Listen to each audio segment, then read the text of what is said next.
Hello friends. Did you know nearly 80% of those who watch my videos aren't subscribed? If you enjoy these stories, please hit that subscribe button and leave a like. It really helps. Thank you for being here. By the way, where are you watching from? Let me know in the comments. Denton Lyle had been driving trucks for nearly 15 years, and in all that time, he thought he'd seen everything the road had to offer. He'd driven through blizzards that turned the world into a wall of white static, pushed through dust storms in West Texas where the sun turned blood red at noon, and once he'd even watched a funnel cloud touch down maybe 3 miles to his right, while he white-knuckled the steering wheel and prayed his rig wouldn't flip. But nothing, absolutely nothing in his decade and a half on the road had prepared him for what he was about to experience on a lonely stretch of Highway 686 in the New Mexico desert. People called him Denny. It was shorter, friendlier, easier to say over the CB radio when you were trying to warn someone about a smoky up ahead, or just shooting the breeze to stay awake on a long haul. Denny was 42 years old, divorced, with a daughter he saw twice a month when his routes brought him back through Albuquerque. He wasn't a big guy, maybe 5'9" and 170 pounds, but he had the kind of weathered, sun-damaged face that made him look older than he was. His hands were calloused from years of wrestling with steering wheels and tie-down straps, and he had a habit of chewing on toothpicks to keep himself from buying another pack of cigarettes. He'd quit smoking 3 years ago, but the urge still hit him hard on nights like this, when the road stretched out empty and endless and the silence in the cab felt thick enough to choke on. It was late October, and Denny was hauling a load of construction equipment from Gallup to Farmington. The route took him up through the northwestern corner of New Mexico, through the kind of country that looked like the surface of Mars, all red rock and scrub brush and nothing else for miles in every direction. During the day, it was beautiful in a stark, unforgiving kind of way, but at night it became something else entirely. At night, the desert transformed into a vast, black emptiness that seemed to swallow up everything, even sound. Denny had driven this route dozens of times before, and he knew every curve, every grade, every place where the road dipped down into an arroyo and then climbed back up the other side. He could practically drive it in his sleep, which was good, because it was just past 2 in the morning and he was fighting to keep his eyes open. The highway was completely deserted. Denny hadn't seen another vehicle in over an hour, not even another truck. That wasn't unusual for this time of night on this particular stretch of road, but it always made him a little uneasy. There was something about being the only living soul for miles around that got under his skin, made him think too much about what would happen if something went wrong out here. If his truck broke down, if he had a medical emergency, if anything happened, he'd be on his own until someone else happened to pass by, and that could be hours. He'd heard stories about truckers who died out here in the desert, heart attacks mostly, and weren't found until the next day when another driver spotted their rig on the shoulder and called it in. Denny shook his head, trying to clear away the morbid thoughts. He was fine. The truck was running smooth, the engine humming along like a purr, and he had maybe another hour before he'd hit Farmington and find a place to park for the night. He reached over and turned up the radio, hoping some music would help keep him alert, but all he got was static. That was another thing about this stretch of highway. Radio reception was terrible. Too far from any major cities, too many mountains in the way.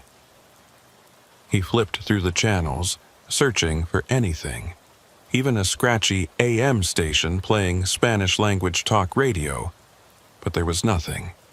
Just that endless hiss of white noise. With a sigh, Denny gave up on the radio and switched over to his CB instead. At least with the CB, he might be able to catch some chatter from other truckers, even if they were miles away. The CB could reach pretty far out here in the flat desert, especially at night when the atmosphere did weird things with radio signals. He picked up the mic and keyed it, his voice coming out rough from too much coffee and not enough sleep. "Breaker 19, this is Denny heading north on 66. Anybody out there got their ears on?" He waited, listening to the static, hoping for a response. Sometimes other drivers would answer just to break up the monotony of the drive, swap stories or warnings about road conditions up ahead. But tonight there was nothing, just more static, punctuated by the occasional pop or crackle that might have been atmospheric interference or might have been something else entirely. Denny set the mic back in its cradle and settled in for another hour of silence. The road ahead was perfectly straight, the white lines glowing in his headlights like twin tracks leading off into infinity. On either side of the highway, the desert was pitch black, the kind of darkness you only got when you were far from any town, any house, any source of light at all. Denny could see stars overhead, thousands of them, so bright and clear they looked like someone had punched holes in the sky. He'd always liked looking at the stars when he was out here, liked feeling small and insignificant in a way that was somehow comforting. Whatever problems he had, whatever mistakes he'd made, they didn't matter much when you looked at it from that perspective. That's when he saw the truck. It was parked on the shoulder about a quarter-mile ahead, no lights on, just a dark shape against the darker desert. As Denny got closer, his headlights picked it out in more detail. A big rig, probably a Kenworth or a Peterbilt, with a standard trailer attached. The truck was facing the same direction Denny was traveling, like the driver had pulled over and just stopped.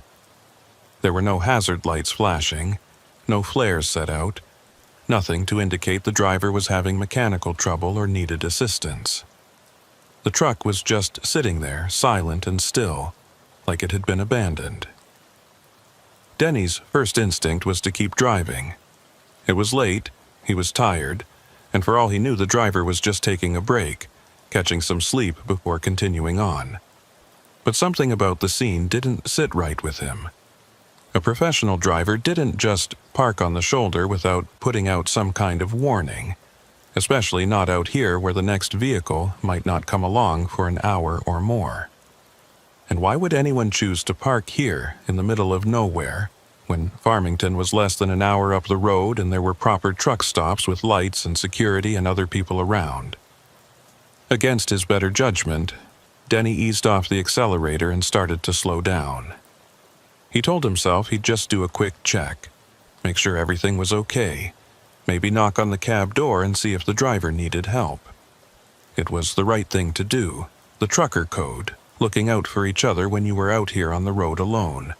He pulled his rig onto the shoulder about 50 feet behind the parked truck, put on his hazard lights, and set the air brake.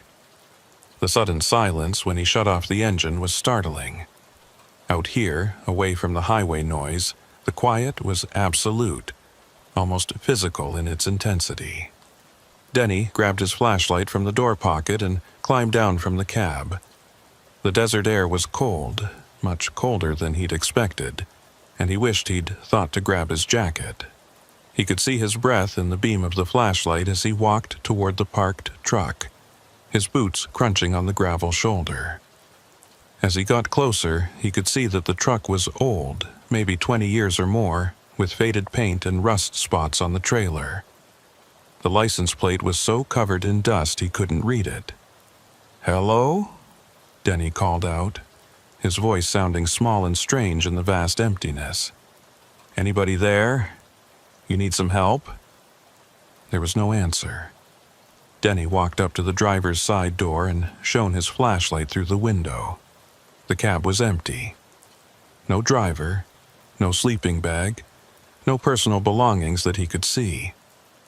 The seats looked like they hadn't been sat in for a long time, and there was a layer of dust on the dashboard that suggested the truck had been sitting here for days, maybe weeks. That didn't make any sense. How could a truck just be abandoned out here like this? Where had the driver gone? Denny walked around to the back of the trailer, playing his flashlight beam over the doors. They were closed and locked, and when he gave them a tug, they didn't budge. Whatever was inside, if anything, was sealed up tight. He walked back around to the driver's side, more confused than ever. This whole situation was wrong. Even if the driver had abandoned the truck for some reason, even if he'd gotten a ride with another trucker or called someone to pick him up, there should have been some indication of what had happened. But there was nothing.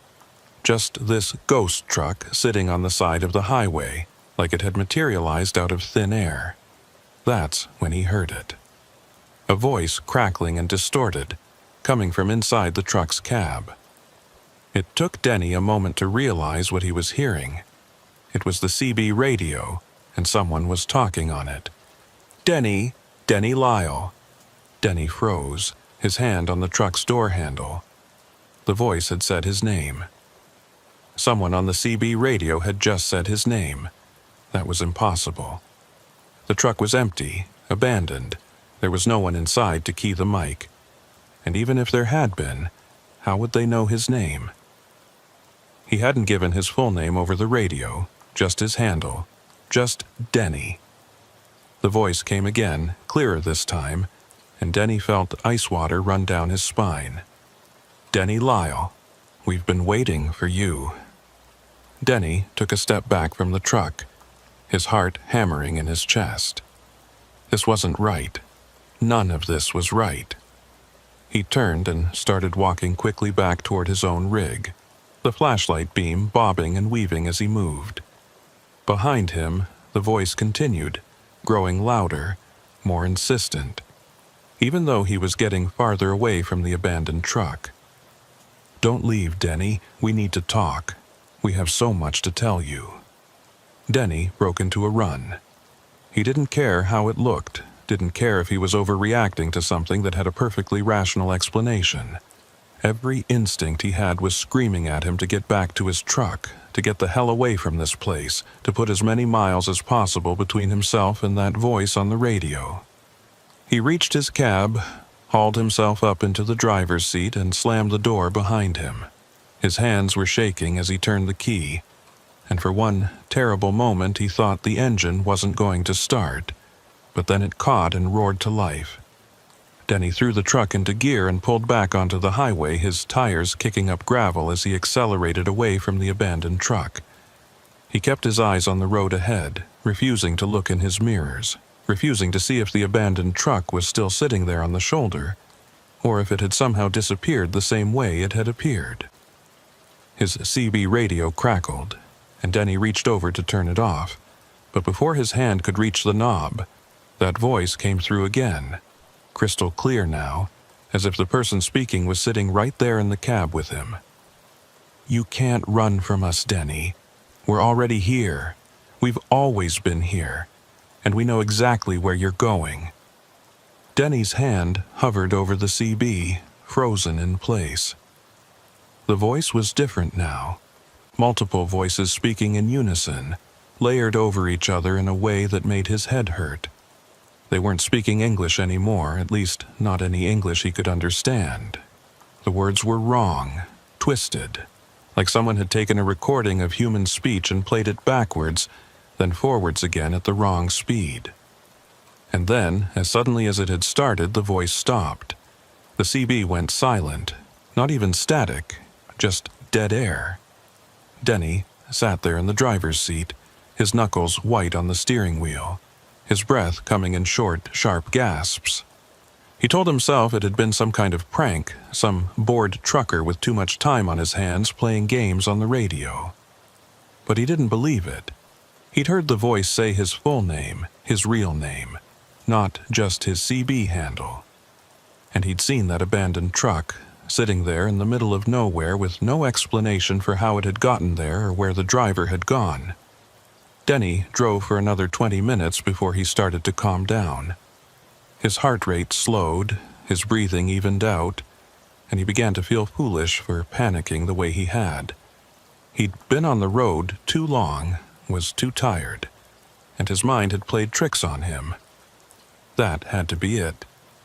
The truck had probably belonged to another driver who'd had mechanical trouble and hitched a ride with someone else. The voice on the CB had been some kind of weird radio interference, or maybe another trucker who'd looked up his name from his company's logo on the side of his trailer. There was a rational explanation for everything. There had to be. But deep down, in a place he didn't want to acknowledge, Denny knew that wasn't true. Something had happened back there on the highway, something that didn't fit into the neat categories of mechanical failures and radio glitches, something that existed in the spaces between rational explanations, in the dark corners where logic couldn't reach. Denny was about 10 miles from Farmington when he saw the lights in his rearview mirror. At first, he thought it was another truck coming up behind him, but as the lights got closer, he realized they were wrong. They were too high off the ground, too bright, and they were moving faster than any truck should be able to move. Within seconds, the vehicle was right behind him, close enough that Denny could feel his trailer shudder from the air displacement. He glanced in his side mirror and felt his stomach drop. It was the abandoned truck, the same old Kenworth with the faded paint and rusted trailer, but now it was moving, barreling down the highway at speeds that should have been impossible for a rig that size. The cab was dark, no lights on inside, and Denny couldn't see anyone behind the wheel. It was as if the truck was driving itself, chasing him down the empty highway in the dead of night. Denny pressed down on the accelerator, pushing his own truck as fast as it would go. But the abandoned truck matched his speed effortlessly. It stayed right on his bumper, so close that if Denny hit his brakes, they would have collided. The CB crackled to life again, and this time Denny didn't hesitate. He grabbed the mic and keyed it, his voice coming out high and tight with fear. "Who are you? What do you want?" The response was immediate. That same chorus of voices speaking in unison. "We want you to remember, Denny. We want you to remember what you did. We want you to remember why you're out here driving this road, running from something you can't name." Denny's mind raced. What were they talking about? He hadn't done anything, hadn't hurt anyone, hadn't committed any crime that would explain this nightmare chase. He was just a trucker, just a guy trying to make a living and see his daughter twice a month. There was nothing in his past that would warrant this. Nothing that would explain why he was being hunted by a phantom truck on a deserted highway. "I don't know what you're talking about," Denny shouted into the mic. "I haven't done anything. Leave me alone." The voices laughed, a sound like breaking glass and grinding metal. "You don't remember. Not yet. But you will, Denny. When you reach the place where it happened, you'll remember everything. And then you'll understand why we're here. Why we've always been here, waiting for you to come back." The truck behind him surged forward, and for a moment Denny thought it was going to ram him, but instead it pulled alongside, matching his speed perfectly. Denny looked over at the driver's side window of the other truck, and what he saw made him nearly lose control of his rig. There was something in the driver's seat, a shape that might have been human, but wasn't. Couldn't be. It was too tall, too thin, with limbs that bent at wrong angles and a head that tilted to the side in a way that suggested the neck was broken. The thing turned to look at Denny, and in the darkness of the cab he could see eyes that glowed with a pale, sickly light. Denny screamed. He couldn't help it. The sound tore out of his throat, raw and primal. The sound of a man confronted with something that shouldn't exist. He jerked the steering wheel to the right, trying to put distance between himself and the nightmare truck, but the other rig matched his movement, staying right alongside him. The thing in the driver's seat raised one impossibly long arm and pressed its hand, if you could call it a hand, against the window. Denny could see long, spidery fingers spreading out across the glass, and for one horrible moment, he thought the thing was going to break through, was going to reach across the space between the two trucks and drag him out of his cab. And then suddenly the other truck was gone, just vanished, as if it had never been there at all. Denny was alone on the highway again, the road ahead empty and dark. No sign of the abandoned truck or the thing that had been driving it. The CB was silent. The desert was still. It was as if the last 10 minutes had been a hallucination, a waking nightmare brought on by exhaustion and too many hours behind the wheel. But Denny knew better. His hands were still shaking, his shirt was soaked with sweat, and he could still hear the echo of those voices in his head, telling him to remember, telling him he would understand when he reached the place where it happened. He didn't know what that meant, didn't know what place they were talking about, but he knew with absolute certainty that this wasn't over. Whatever had started back there on the highway, it was just beginning. Denny drove the rest of the way to Farmington in a state of numb shock. He found a truck stop on the edge of town, pulled into a parking space, and sat in his cab with the engine running and all the doors locked. He didn't sleep, he couldn't. Every time he closed his eyes, he saw that thing in the other truck, that impossibly tall figure with its glowing eyes and broken neck. He saw the abandoned truck sitting on the shoulder, and he heard those voices on the CB radio, speaking his name, telling him they'd been waiting. When the sun finally came up, painting the desert in shades of orange and gold, Denny felt some of the tension drain out of his body. Morning made everything seem less threatening, less real. He could almost convince himself that it had been a dream, some kind of stress-induced hallucination. Almost, but not quite. Because he'd seen what he'd seen, and he'd heard what he'd heard, and no amount of daylight was going to change that. Denny climbed down from his cab and walked into the truck stop diner. He needed coffee, needed food, needed to be around other people, and convince himself that the world was still normal, still operating according to the rules he understood. The diner was busy with the morning rush, truckers grabbing breakfast before heading out on their routes, and the noise and bustle was comforting in a way Denny couldn't quite articulate. He slid into a booth and ordered coffee and eggs from a tired-looking waitress. While he waited for his food, he pulled out his phone and did something he'd been putting off for hours. He Googled Highway 666. He wasn't sure what he was looking for. Maybe some history about the road. Maybe reports from other drivers who'd experienced something similar. What he found made his blood run cold. Highway 666 had a reputation. Truckers called it the Devil's Highway, and there were dozens of stories about strange occurrences on that stretch of road. Abandoned vehicles that appeared and disappeared. Voices on the CB radio that knew things they shouldn't, that spoke in languages no one recognized. Phantom trucks that chased drivers down the empty highway, always appearing at night, always vanishing without a trace. And accidents, so many accidents, crashes that happened for no apparent reason. Drivers who ran off the road or into other vehicles, claiming in their final moments that something had been chasing them, something that wasn't human. Denny set his phone down, his hands trembling. He wasn't crazy. He wasn't the first person to experience this, and he wouldn't be the last. But knowing that didn't make him feel any better. If anything, it made things worse, because it meant that what he'd encountered out there on the highway was real, was a recurring phenomenon that had been happening for years, maybe decades, and no one had been able to stop it. No one had been able to explain it. The waitress brought his food, but Denny found he'd lost his appetite.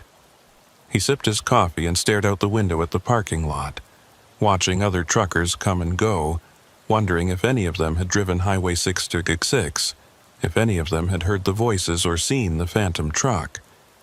He wanted to ask, wanted to find someone who would understand what he'd been through. But he knew how crazy he would sound. His phone buzzed, and Denny looked down to see a text from his dispatcher. Another load was ready for pickup in Gallup, heading back down to Albuquerque. The route would take him back on Highway 666, back through that stretch of desert where the abandoned truck had been sitting, back to the place where the voices had spoken his name. Denny's first instinct was to refuse, to tell his dispatcher he was sick, that his truck needed maintenance, anything to avoid going back on that road. But he knew he couldn't do that. If he started refusing loads, started avoiding certain routes, he'd lose his job. And more than that, he'd be admitting that whatever had happened to him out there had broken him, had taken away his ability to do the one thing he knew how to do. So, Denny finished his coffee, paid his bill, and walked back out to his truck. He climbed up into the cab, started the engine, and pulled out of the truck stop parking lot. He would drive Highway 666 again. He would go back through that stretch of desert. And if the voices came back, if the phantom truck appeared in his mirrors, he would face it. He didn't have a choice. But as Denny merged onto the highway and pointed his truck south, back toward that lonely stretch of road through the New Mexico desert, he couldn't shake the feeling that he was driving toward something. Some inevitable confrontation that had been waiting for him all along. The voices had told him he would remember when he reached the place where it happened, and Denny was terrified that they were right, that somewhere in his past there was something he'd forgotten, something he'd buried deep in his memory where it couldn't hurt him, something that was about to come back. Denny drove south for 3 hours before he had to stop again. His hands were cramping from gripping the steering wheel too hard, and his eyes felt like they were full of sand from staring at the road without blinking.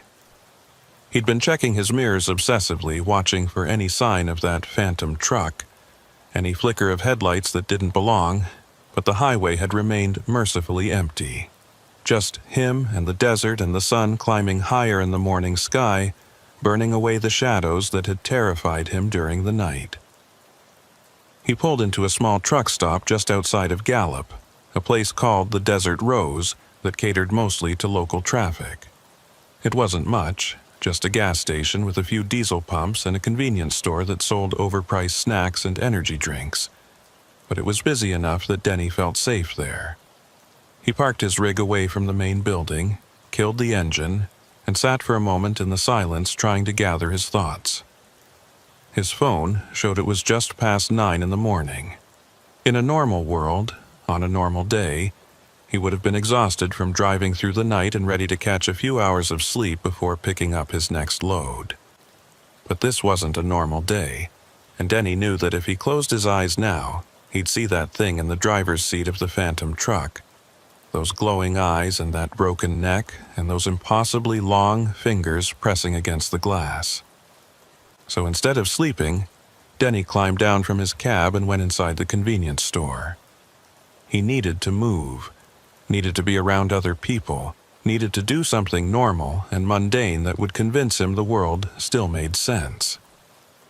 The store was surprisingly crowded for a weekday morning, with a mix of truckers and local workers grabbing coffee before heading to their jobs. Denny poured himself a large cup from the self-serve machine, added enough sugar to make it almost drinkable, and wandered up and down the aisles without really seeing what was on the shelves.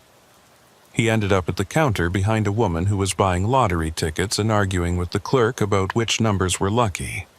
Denny waited patiently, sipping his coffee and trying not to think about the voices on the CB radio, about what they'd said about him remembering something when he reached the place where it happened.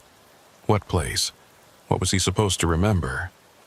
His mind kept circling back to that question, trying to find an answer that made sense, but there was nothing, no memory of ever doing anything on Highway 666 that would explain what had happened to him last night. He'd driven that route dozens of times over the years, and it had always been just another stretch of highway, no different from 1,000 other stretches he'd driven across the country. The woman finally finished buying her tickets and left, and Denny stepped up to the counter. The clerk was a young guy, maybe 25, with a scraggly beard and tired eyes that suggested he'd been working the night shift.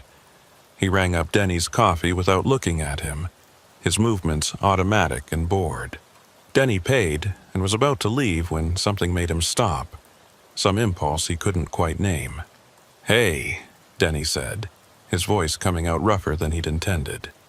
"You ever hear any stories about Highway 666? Like weird stuff that happens out there?" The clerk looked up at him, and for just a moment something flickered across his face, something that might have been recognition or might have been fear, but then it was gone, replaced by a carefully neutral expression. What kind of weird stuff? Denny hesitated. He didn't want to sound crazy.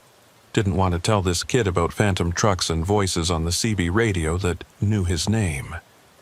But he also desperately needed to know if anyone else had experienced what he had, if there was any explanation for what had happened out there in the dark. Just, strange things. Abandoned vehicles, radio interference, that kind of thing. The clerk was quiet for a long moment, his eyes searching Denny's face. Then he leaned forward slightly, his voice dropping to just above a whisper. "You saw something out there, didn't you, last night?" Denny felt his heart rate spike. "How did you know it was last night?" "Because it's always at night," the clerk said. "That's when they come out. That's when the road shows you what it really is." He glanced around the store, making sure no one else was close enough to hear. "Look, man, I don't know what you saw, and honestly, I don't want to know. But if you're smart, you'll find a different route. Highway 666 isn't right. It hasn't been right for a long time, maybe never was.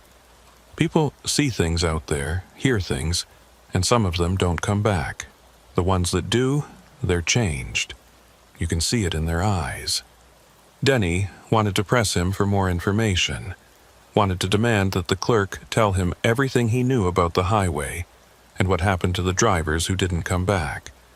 But something in the kid's expression stopped him. The clerk looked genuinely frightened, and Denny realized that pushing too hard would just make him shut down completely. So, instead, Denny just nodded and said, "Thanks for the warning."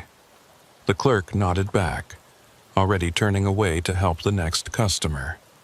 "Be careful out there, and whatever you do, don't stop on the highway after dark. Not for anything." Denny left the store and walked back to his truck, the clerk's words echoing in his head. Don't stop on the highway after dark. But he'd already done that, had already pulled over to check on that abandoned truck, and look where that had gotten him.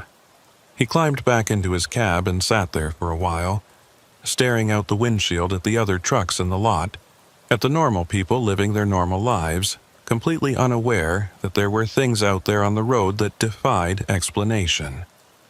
His phone rang, making him jump. It was his dispatcher, a woman named Gloria who'd been with the company for 20 years, and took no nonsense from anyone. Denny answered, trying to keep his voice steady. "Denny, where are you?" Gloria's voice was sharp, impatient. "You should have picked up that load from Gallup 2 hours ago. The client is calling me asking where their shipment is." "Sorry, Gloria. I had some trouble on the road last night, had to pull over and rest. I'm at the Desert Rose now, about to head to the pickup." There was a pause on the other end of the line, and when Gloria spoke again, her voice had softened slightly. "What kind of trouble? Your truck okay?" Denny almost told her. Almost explained about the abandoned truck and the voices and the phantom chase down Highway 666. But he stopped himself just in time. If he told Gloria what had really happened, she'd think he was losing it. Would probably order him to come back to the terminal for a drug test and a psychological evaluation. And maybe she'd be right to do that. Maybe he was losing it. Maybe the whole thing had been some kind of stress-induced breakdown, and he needed help. "Just got tired," Denny said finally. "Needed to pull over before I fell asleep at the wheel. I'm good now. I'll pick up the load and have it delivered on schedule." Gloria made a skeptical noise but didn't push. "Fine, but don't make a habit of this, Denny. You're one of my best drivers, but even you can't just disappear for hours without calling in. The clients don't care about your excuses, they just want their freight delivered on time. I understand. It won't happen again. See that it doesn't." Gloria hung up without saying goodbye, which was typical for her. Denny set his phone down and started the truck. Time to get back to work, back to the job, back to pretending that everything was normal and that he hadn't spent the night being chased by something that shouldn't exist. The pickup went smoothly. The warehouse in Gallup had his paperwork ready, and the forklift operators loaded his trailer with pallets of auto parts in less than an hour. Denny did his inspection, signed the bills of lading, and was back on the road by noon. His route would take him south to Albuquerque, then east toward Santa Fe. If traffic was light and he didn't hit any delays, he'd have the load delivered by evening and could find a proper truck stop to park at for the night.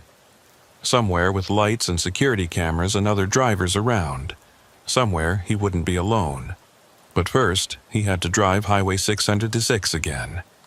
Had to go back through that stretch of desert where the abandoned truck had been sitting, where the voices had spoken his name over the CB radio. The dispatcher had routed him that way because it was the fastest option, the most direct path between Gallup and Albuquerque. Denny could have requested a different route, could have taken the long way around through Farmington and down through the mountains, but that would have added 3 hours to his drive and raised questions he didn't want to answer. So he was going back. Back to the Devil's Highway. The sun was bright and hot as Denny merged onto Highway 666, heading south. In the daylight, the desert looked completely different from how it had appeared during the night. Instead of an endless black void filled with unseen threats, it was a landscape of stark beauty, all red rock and blue sky, and the occasional cluster of scrub brush clinging to life in the arid soil. Denny could see for miles in every direction, could spot the distant shapes of mesas and buttes rising from the desert floor like ancient monuments. It was hard to believe that this was the same road that had terrified him just hours earlier. In the light of day, with the sun beating down and the radio playing classic rock songs, it all seemed so normal, so safe. Denny tried to relax, tried to let the familiarity of driving soothe his jangled nerves. This was what he did, what he was good at. Driving trucks, hauling freight, covering the miles between one place and another. It was honest work, simple work, and it had never let him down before. He just needed to focus on that, on the road ahead and the load behind him and the destination waiting at the end of his route. He didn't need to think about phantom trucks or voices on the radio, or things with glowing eyes and broken necks. But as the miles rolled by and the sun started its slow descent toward the western horizon, Denny felt the unease creeping back in. He was getting close to the spot where he'd seen the abandoned truck, close to the place where everything had started to go wrong. He found himself watching the shoulder of the highway, looking for that dark shape against the desert, half expecting to see the old Kenworth still sitting there waiting for him. But there was nothing. Just empty road and empty desert and the occasional highway sign marking the miles to the next town. Denny was about 5 miles from where he'd seen the abandoned truck when his CB radio crackled to life. He tensed immediately, his hands tightening on the steering wheel, but it was just normal chatter from other truckers on the road. Someone was asking about road conditions up ahead. Someone else was complaining about the price of diesel. It was mundane and boring and exactly what Denny needed to hear. Proof that the world was still operating normally, that the CB was just a tool for communication between drivers, nothing more sinister than that. Then the chatter stopped. Abruptly, mid-sentence, like someone had flipped a switch and cut off all the voices. The CB went silent, not even static, just that same dead air that Denny had heard last night. He reached over to adjust the squelch, thinking maybe he'd lost the signal, but before his hand could touch the knob, a voice came through. "Hello, Denny." It was a different voice this time. Not the chorus of layered sounds he'd heard during the night, but a single voice, clear and distinct. A woman's voice, soft and gentle, almost friendly. But there was something wrong with it, something that made the hair on the back of Denny's neck stand up. It was too calm, too measured, like someone reading from a script. "We're glad you came back," the voice continued. We were worried you might try to avoid us, might take a different route, but here you are, right where you need to be." Denny grabbed the CB mic, his heart pounding. "Who is this? How do you know my name?" The woman's voice laughed, a sound like wind chimes in a gentle breeze. "We know everything about you, Denny Lyle. We know where you were born, where you went to school, the name of your first girlfriend. We know about your daughter, about how you only see her twice a month because you're always on the road.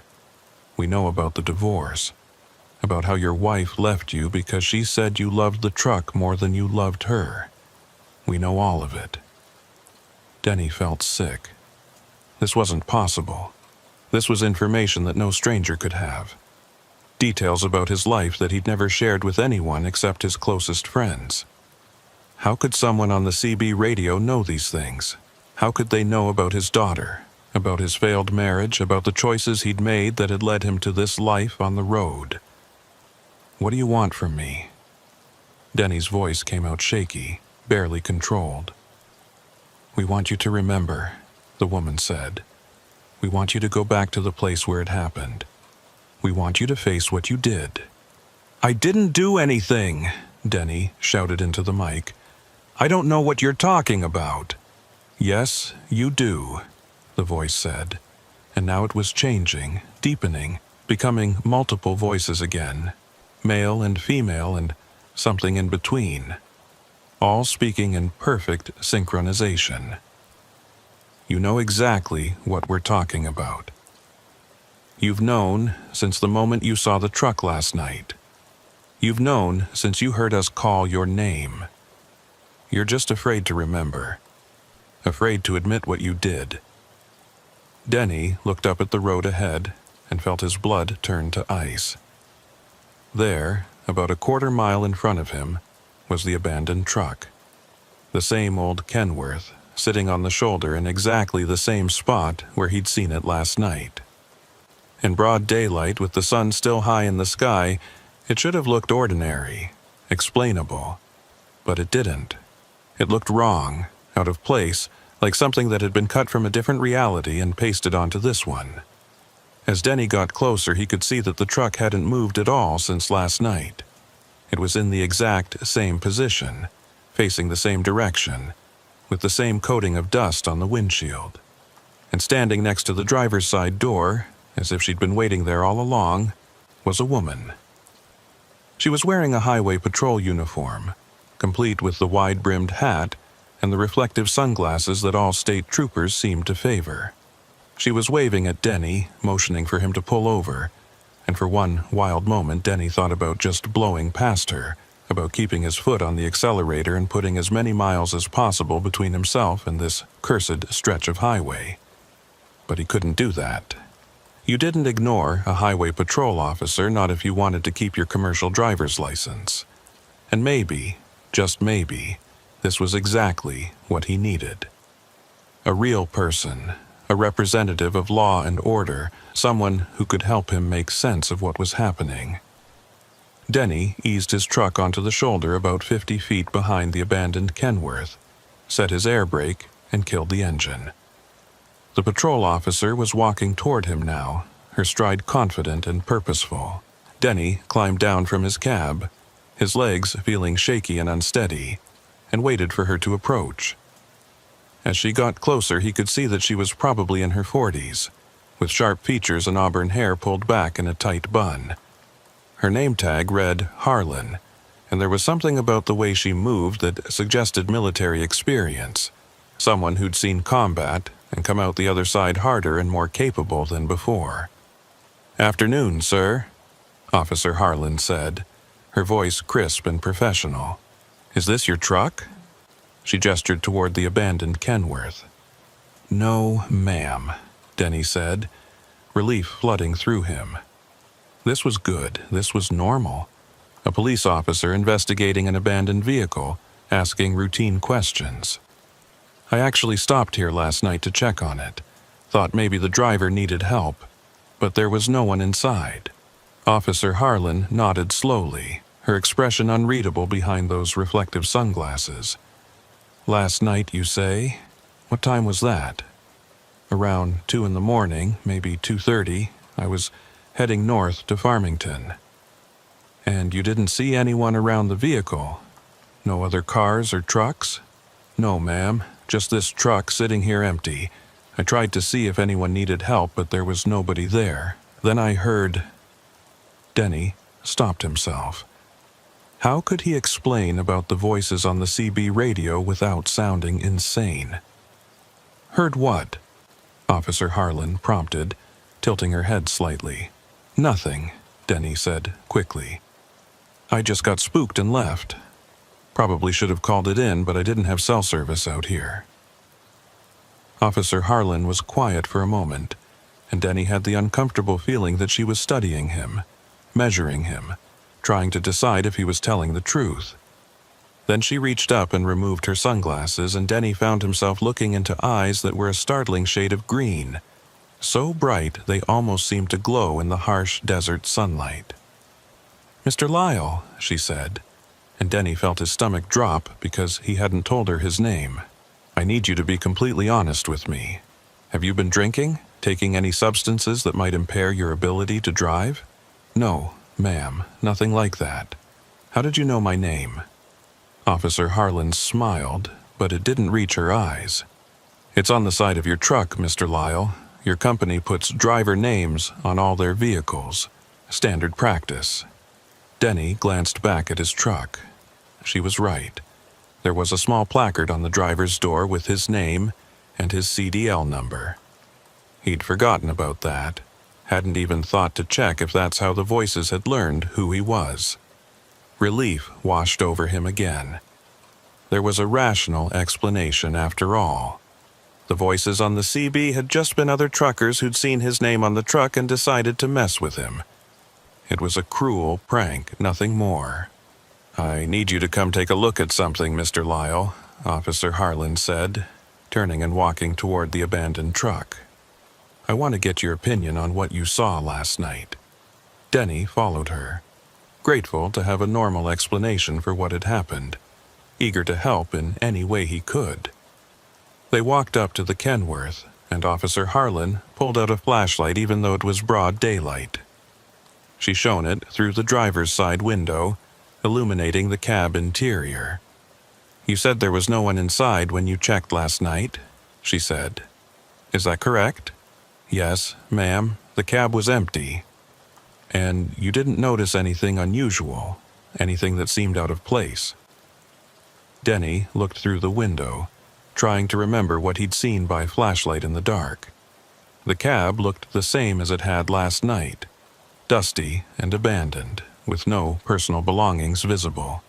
But now, in the daylight, he could see something he'd missed before. There were scratches on the inside of the windshield, long gouges in the glass that looked like they'd been made by fingernails, and on the driver's seat, almost invisible against the dark fabric, were stains that might have been oil, or might have been something else entirely. "What happened here?" Denny asked, his voice barely above a whisper. Officer Harlan turned to look at him, and in that moment Denny saw something in her expression that made his blood run cold. It wasn't the look of a police officer investigating a crime scene. It was the look of someone who knew exactly what had happened here, who had seen it before and would see it again. "That's what we're trying to figure out, Mr. Lyle," she said. "This truck has been here for 3 days. We've run the plates, tried to track down the owner, but there's no record of it. No registration, no insurance, no VIN number that matches anything in our database. It's like this truck doesn't exist, was never manufactured, never sold, never driven. Except here it is, sitting on the side of Highway 606, and no one can explain how it got here or where it came from." Denny took a step back from the truck, his mind reeling. 3 days? But that's impossible. I drove this route less than a week ago, and this truck wasn't here then, it just appeared last night. "Are you sure about that, Mr. Lyle? Are you absolutely certain this truck wasn't here before last night?" Denny opened his mouth to say yes, to insist that he would have noticed the abandoned truck on the side of the highway. but the words died in his throat. Because suddenly he wasn't sure. Suddenly he was questioning everything he remembered about his previous trips through this area. Had he really paid attention to the shoulder?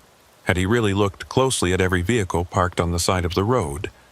Or had he just been focused on his own driving, on making his delivery times, on getting from one place to another as quickly as possible?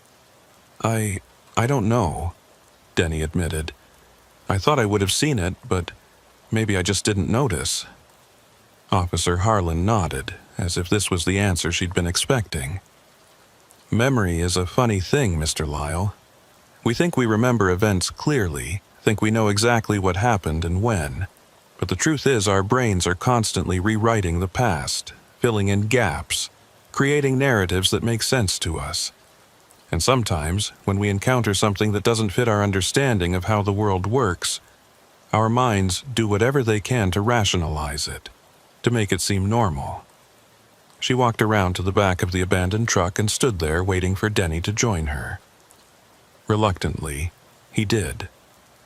Officer Harlan pointed at the trailer doors. These were sealed when we first found the truck, she said. Locked from the outside with a padlock that looked like it had been there for years. We had to cut it off to get inside. She pulled on the door handle, and the trailer door swung open with a rusty screech. Do you want to know what we found? Denny didn't want to know. Every instinct he had was screaming at him to get back in his truck and drive away as fast as he could. But he also knew that he couldn't leave, not now, not when he was this close to understanding what was happening. So he nodded, not trusting his voice. Officer Harlan shone her flashlight into the dark interior of the trailer, and Denny leaned forward to look inside. At first, he couldn't make sense of what he was seeing. The trailer appeared to be empty, just bare metal walls and a wooden floor scarred with years of use. But then his eyes adjusted to the dim light, and he saw them. Words, hundreds of them, maybe thousands, scratched into the metal walls of the trailer. Names, dates, messages carved with desperate urgency by hands that must have been bleeding by the time they finished. Denny stepped closer, squinting to read the words. Most of them were just names, simple identifications of people who had been in this trailer at some point. But some of the messages were longer, more detailed.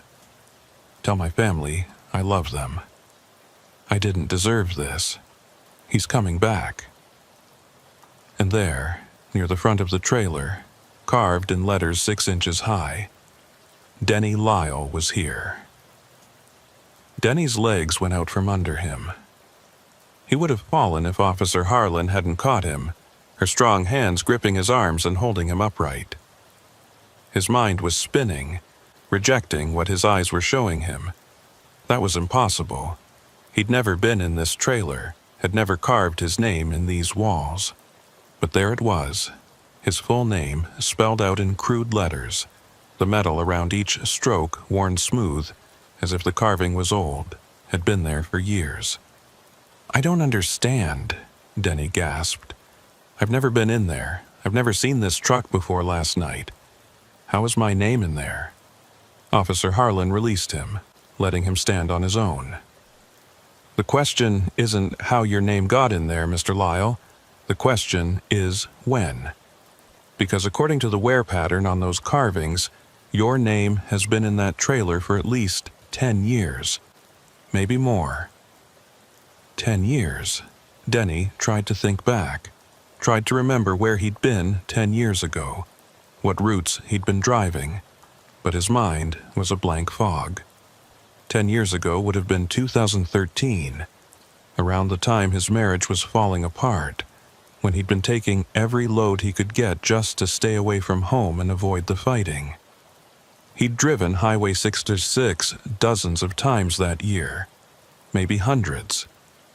Could something have happened then?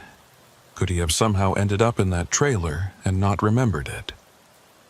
I need you to think very carefully, Mr. Lyle, Officer Harlan said, her voice taking on an urgent tone. Has anything strange happened to you on this highway before? Any lost time? Any gaps in your memory? Anything you can't explain?" Denny shook his head, but even as he did, something was tugging at the edges of his consciousness. Some memory that was trying to surface but couldn't quite break through. There was something. Some night, some drive, something that had happened that he'd forgotten or suppressed or simply refused to acknowledge. There was... Denny started, then stopped. The memory was too vague, too uncertain. There was one night, I think it was winter, maybe January or February of 2013. I was driving this route, heading north, and I lost about 4 hours. I thought I'd just fallen asleep without realizing it, pulled over somewhere and dozed off. But when I woke up, I was still driving, still moving down the highway, and I couldn't remember anything from the last 4 hours. Not a single mile of it. Officer Harlan's expression didn't change, but Denny saw something flicker in those two bright green eyes. "And you never told anyone about this? Never reported it to your company?" "No, I was afraid they'd think I was unsafe, that I was falling asleep at the wheel. I needed the job. I couldn't afford to lose it." "What else do you remember about that night?" Denny closed his eyes, trying to focus on the memory, trying to bring it into sharper detail. It was cold. There was snow on the ground, and when I finally pulled into a truck stop and checked myself in the mirror, I had a bruise on my forehead, right here. He touched the spot above his left eye. I figured I'd bumped my head on something when I was loading or unloading, but I couldn't remember doing it. Anything else? Any other physical evidence that something had happened? My clothes smelled strange, like metal and diesel and something else I couldn't identify, and my hands were shaking so bad I could barely hold a cup of coffee. Denny opened his eyes and looked at Officer Harlan. I convinced myself it was nothing, just stress and exhaustion. But it wasn't nothing, was it? Officer Harlan was quiet for a long moment. Then she reached into her pocket and pulled out a small notebook, flipping through pages covered in tight, neat handwriting. "Mr. Lyle, in the past 15 years, 17 truck drivers have disappeared on Highway 66, just vanished, leaving their rigs on the side of the road with the engines still running. Some of them were found eventually, wandering in the desert miles from their trucks, with no memory of how they'd gotten there. Others were never found at all, and every single one of them, before they disappeared, reported the same things you've reported. Voices on the CB radio, phantom trucks that appeared and disappeared. Lost time they couldn't account for." She closed the notebook and looked directly at Denny.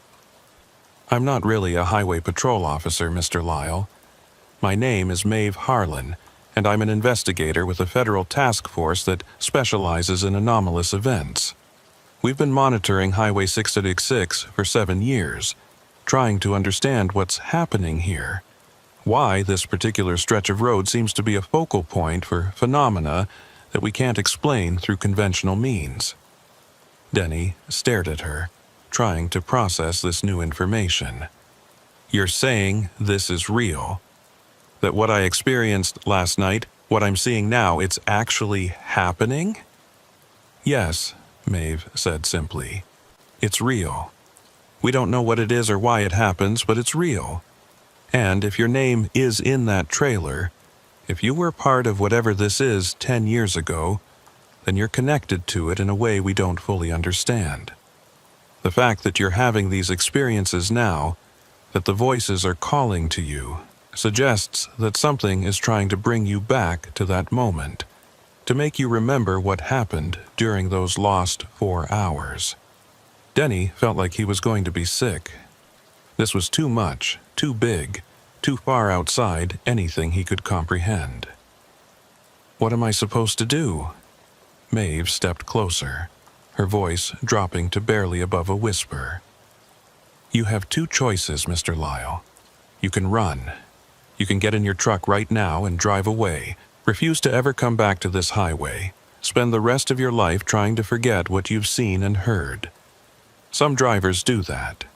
They quit trucking altogether, find new careers, new lives, anything to get away from Highway 666. And for some of them it works. The experiences stop, the memories fade, and they manage to convince themselves it was all just stress and exhaustion, and too much time alone on the road. And the other choice? You can stay, Maeve said. You can help us understand what's happening here. You can let us monitor you, document your experiences, and maybe, if we're lucky, you can help us figure out what happened to those 17 drivers who disappeared. What happened to you during those 4 lost hours. She paused, her green eyes searching his face. The voices told you to remember, told you to go back to the place where it happened. I think they're right. I think if you want answers, if you want to understand what's happening to you, you need to remember, and I can help you do that. Denny looked back at the trailer, at his name carved into the metal wall alongside all those other names, all those other messages from people who'd been trapped in this dark space. He thought about those 17 drivers who'd disappeared, about the families they'd left behind, about the questions that would never be answered if someone didn't try to understand what was happening on Highway 66. He thought about running, about spending the rest of his life looking over his shoulder, wondering when the voices would come back, when the phantom truck would appear in his mirrors again. And he realized that he couldn't do that. He couldn't live that way, always afraid, always waiting for something terrible to happen. "Okay," Denny said finally. "I'll help. Tell me what you need me to do." Maeve Harlan led Denny away from the abandoned truck and back toward his rig, where she had a black SUV parked on the shoulder about 100 yards down the highway. Denny hadn't even noticed it when he'd pulled over, which struck him as odd now that he thought about it. How could he have missed a vehicle sitting right there in plain sight? But then again, he'd missed a lot of things lately, like the fact that his name had been carved into a trailer wall 10 years ago, or that he'd lost 4 hours of his life on this very highway and had somehow convinced himself it didn't matter. The SUV was unmarked, without any government plates or official insignia, but it had the look of a federal vehicle nonetheless. Maeve opened the back door and pulled out a laptop computer, setting it on the hood and booting it up. While they waited for it to load, she pulled out a thermos and poured 2 cups of coffee, handing one to Denny without asking if he wanted it. He took it gratefully, wrapping his hands around the warm cup even though the desert heat was already making him sweat. "What exactly is this task force you work for?" Denny asked, watching as Maeve typed in a series of passwords to unlock her computer. "I've never heard of any federal agency that investigates anomalous events." "That's because we don't advertise," Maeve said, her fingers flying over the keyboard. "Officially, we're a subdivision of the Department of Transportation, looking into traffic safety issues on rural highways. Unofficially, we investigate incidents that don't fit normal patterns, things that can't be explained by conventional accident reconstruction or criminal investigation. Highway 666 is one of our most active cases, has been for years." The laptop screen came to life, showing a map of the southwestern United States with Highway 606 highlighted in red. Along the route were dozens of colored pins, each representing some kind of incident. Maeve zoomed in on the stretch of highway where they were currently parked, and Denny could see that the pins were clustered here, in this exact area, more densely than anywhere else on the map. "This is ground zero," Maeve said, pointing at the screen. "Whatever's happening on Highway 666, it's centered right here, in this 5-mile stretch of road. Most of the disappearances, most of the anomalous sightings, most of the reports of lost time, they all happen within a few miles of where we're standing right now." Denny stared at the map, at all those colored pins representing all those incidents, all those other drivers who'd experienced something they couldn't explain. Why? What's special about this place? That's what we've been trying to figure out. Maeve clicked through several files, pulling up photographs and reports. The highway itself was built in 1962, part of a federal push to improve transportation infrastructure in rural areas. But before that, this was an old trading route used by Native American tribes. And before that, there are geological surveys that suggest this area has unusual magnetic properties. The rock formations beneath the highway contain high concentrations of magnetite, which can cause compass needles to spin and radio equipment to malfunction. She pulled up another file, this one showing a series of geological charts and seismic readings. About 15 years ago, there was a minor earthquake in this region. Nothing major, just a 3.2 on the Richter scale. But it opened up some underground caverns that hadn't been there before, or at least hadn't been accessible before. Since then, we've seen a significant increase in anomalous activity. Drivers reporting strange lights in the sky, CB radios picking up voices that shouldn't be there, vehicles breaking down for no reason, and then starting up again perfectly fine a few hours later. Denny sipped his coffee, trying to absorb all this information. So you're saying this is all natural? Some kind of geological phenomenon that's causing hallucinations or equipment malfunctions? I'm saying that's one theory, Maeve replied carefully. But it doesn't explain everything.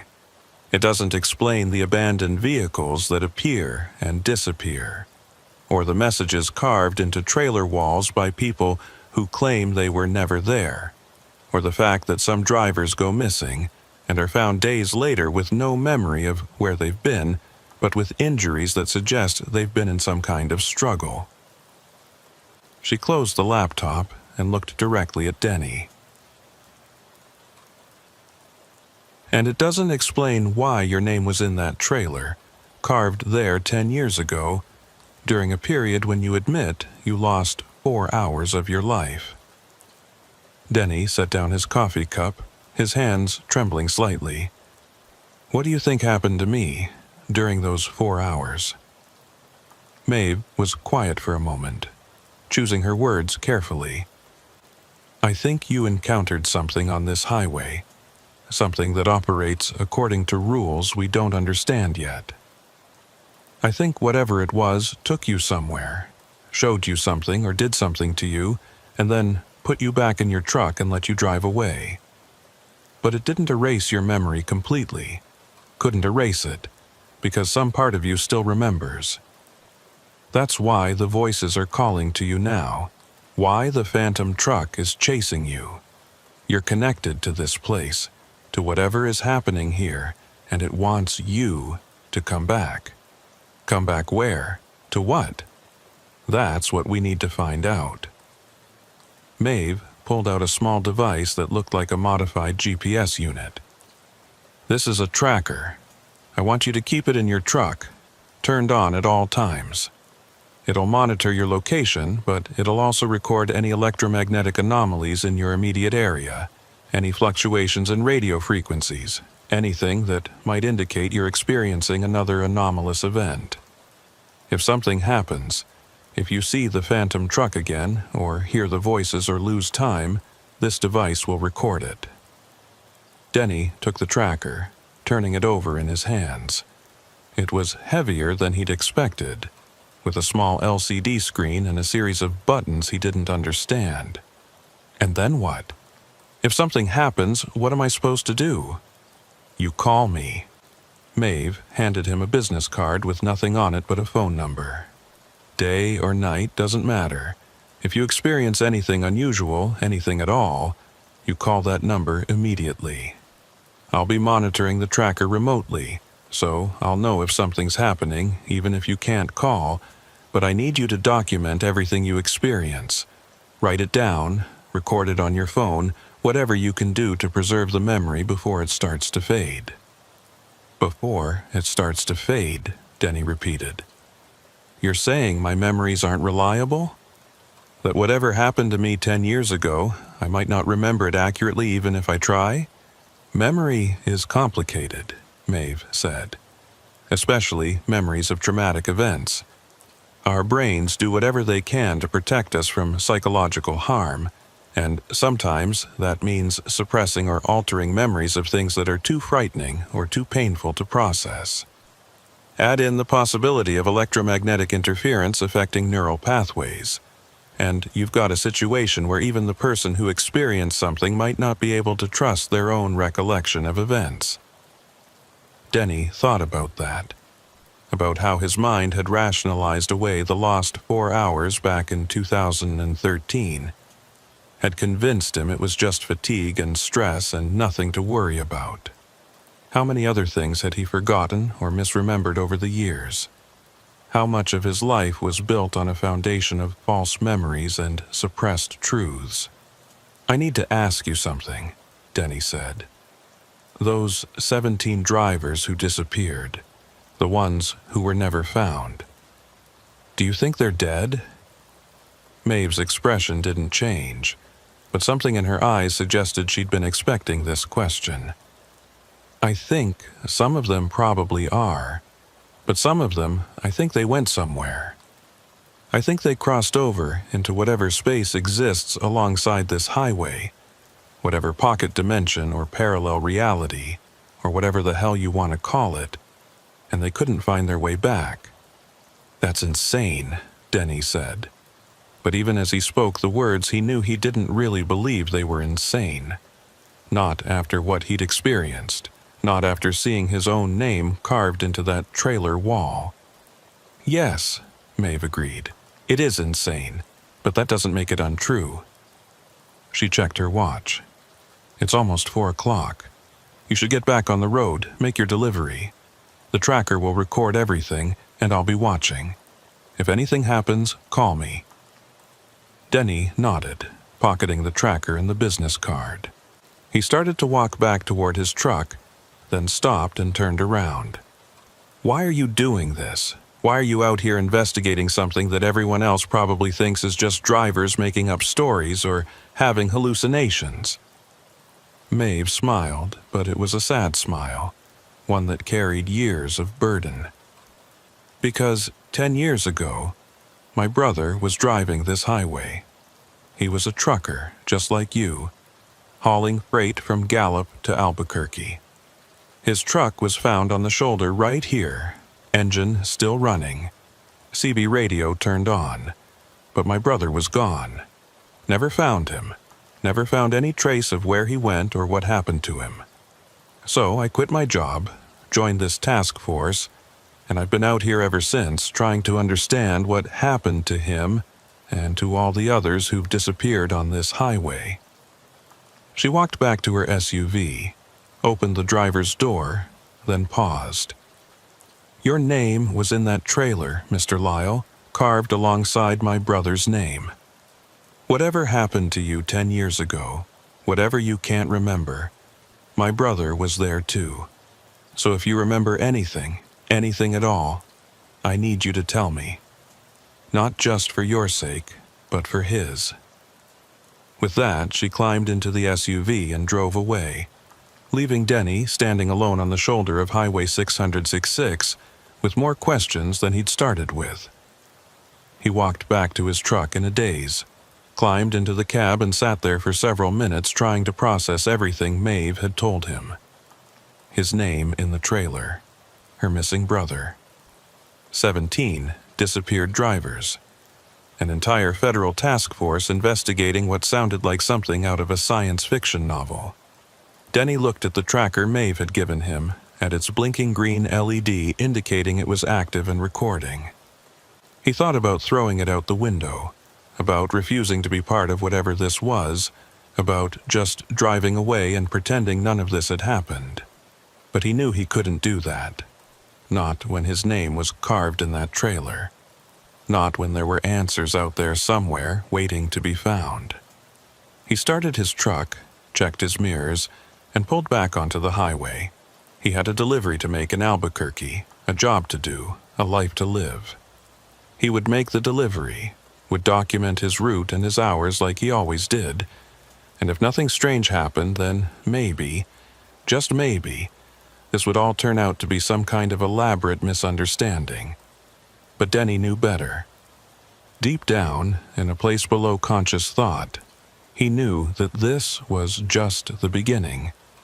The voices had called to him, the phantom truck had chased him, and his name was waiting for him in that trailer, carved there by hands he couldn't remember using. Something had happened to him on this highway 10 years ago, and that something wasn't done with him yet. The sun was starting to sink toward the horizon as Denny drove south, painting the desert in shades of orange and red. He passed the spot where the abandoned truck had been sitting, but now there was nothing there, just empty shoulder and empty desert. Maeve must have had it towed away, taken somewhere for analysis, or just moved it to stop other curious drivers from pulling over to investigate. Denny found himself wondering what other evidence might be inside that trailer, what other names might be carved into those metal walls, what other messages desperate people had left behind. He'd been driving for about 20 minutes when his CB radio crackled to life. Denny tensed immediately, his hand moving toward the power switch to turn it off, but he stopped himself. If something was happening, if the voices were coming back, the tracker would record it. This might be exactly what Maeve needed, proof that the anomalous events were real and not just driver fatigue or psychological problems. Breaker 19, this is southbound Sally looking for a radio check. Anybody out there got their ears on? It was a normal voice, a woman trucker calling out for someone to talk to, nothing sinister or strange about it. Denny felt the tension drain out of his shoulders. He picked up the mic and keyed it. "This is Denny, southbound on 666. I got you loud and clear, Sally. How's your day going?" "Oh, same old," Sally replied, her voice friendly and warm. "Fighting the wind, fighting the heat, fighting to stay awake. Just another day in paradise. Where you headed?" "Albuquerque got a load of auto parts that needs to be there by 7. "You should make that easy. Traffic's light today, smooth sailing all the way down." There was a pause. Then Sally's voice came back, slightly more serious. "Hey, Denny, you haven't seen anything weird out there, have you? On this stretch of highway?" Denny's hand tightened on the steering wheel. "What kind of weird?" "I don't know, just strange things. I've been driving this route for 15 years, and lately I've been seeing things that don't make sense. Trucks that appear and disappear, lights in the sky, voices on the radio that shouldn't be there. I'm starting to think maybe I've been on the road too long, Maybe it's time to retire, find a nice office job somewhere." Denny thought about telling her everything, about Maeve and the task force and the 17 missing drivers. But he stopped himself. If Sally didn't know about all that, maybe it was better to keep it that way. No point in scaring her if she was already considering leaving the profession. "I haven't seen anything too strange," Denny lied. "Just the usual desert weirdness, heat mirages, that kind of thing." "Yeah, probably just that," Sally said. But Denny could hear the doubt in her voice. "Well, you drive safe out there, Denny. Keep the shiny side up and the greasy side down." "You too, Sally. Good luck with that retirement decision." The CB went silent again, and Denny was left alone with his thoughts. How many other drivers were out there experiencing the same things he was? How many of them were questioning their sanity, wondering if they should quit trucking before something terrible happened? And how many of them had already disappeared, had already crossed over into whatever space existed alongside Highway 666? The sun dropped below the horizon, and the desert went dark. Denny turned on his headlights, watching as the twin beams cut through the gathering gloom. He checked the tracker Maeve had given him, saw that the green LED was still blinking steadily, recording his location and monitoring for anomalies. Everything seemed normal, just him and the road and the steady hum of his engine. Then the CB crackled again. This time there was no voice, just static, but the static had a rhythm to it. a pattern that Denny's brain tried to interpret as language. He turned up the volume, listening closely, and realized that the static was forming words, actual words, buried beneath the white noise like a message encoded in the interference itself. "Denny, turn around. Come back. Remember." It was the same voice from last night, that chorus of layered sounds speaking in perfect synchronization. Denny grabbed the mic, his heart pounding. "Who are you? What do you want from me?" The static shifted, reorganized itself into new patterns. "We are the ones who wait. We are the ones you left behind. We are the ones who carved your name in the walls of the dark place, so you would never forget." "Left behind where? I don't understand." "You know. You've always known. You just don't want to remember because remembering means accepting what you did, what you failed to do, what you ran away from." Denny's hands were shaking so badly he could barely hold the steering wheel. "I didn't run away from anything. I didn't do anything.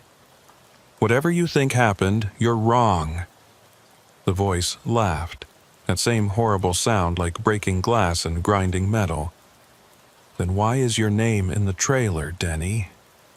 Why did you carve it there along with all the others? Why did you promise to come back and then drive away, leaving us in the darkness, leaving us to wait and wait and wait?" Denny looked at the tracker on his passenger seat, saw that the LED had changed from green to red and was blinking rapidly. Something was happening. Some electromagnetic anomaly that the device was detecting and recording. He needed to call Maeve, needed to tell her the voices were back, but his phone was in his pocket and he couldn't take his hands off the wheel. Not while his truck was shuddering like something was pushing against it from the outside. In his rearview mirror, Denny saw headlights.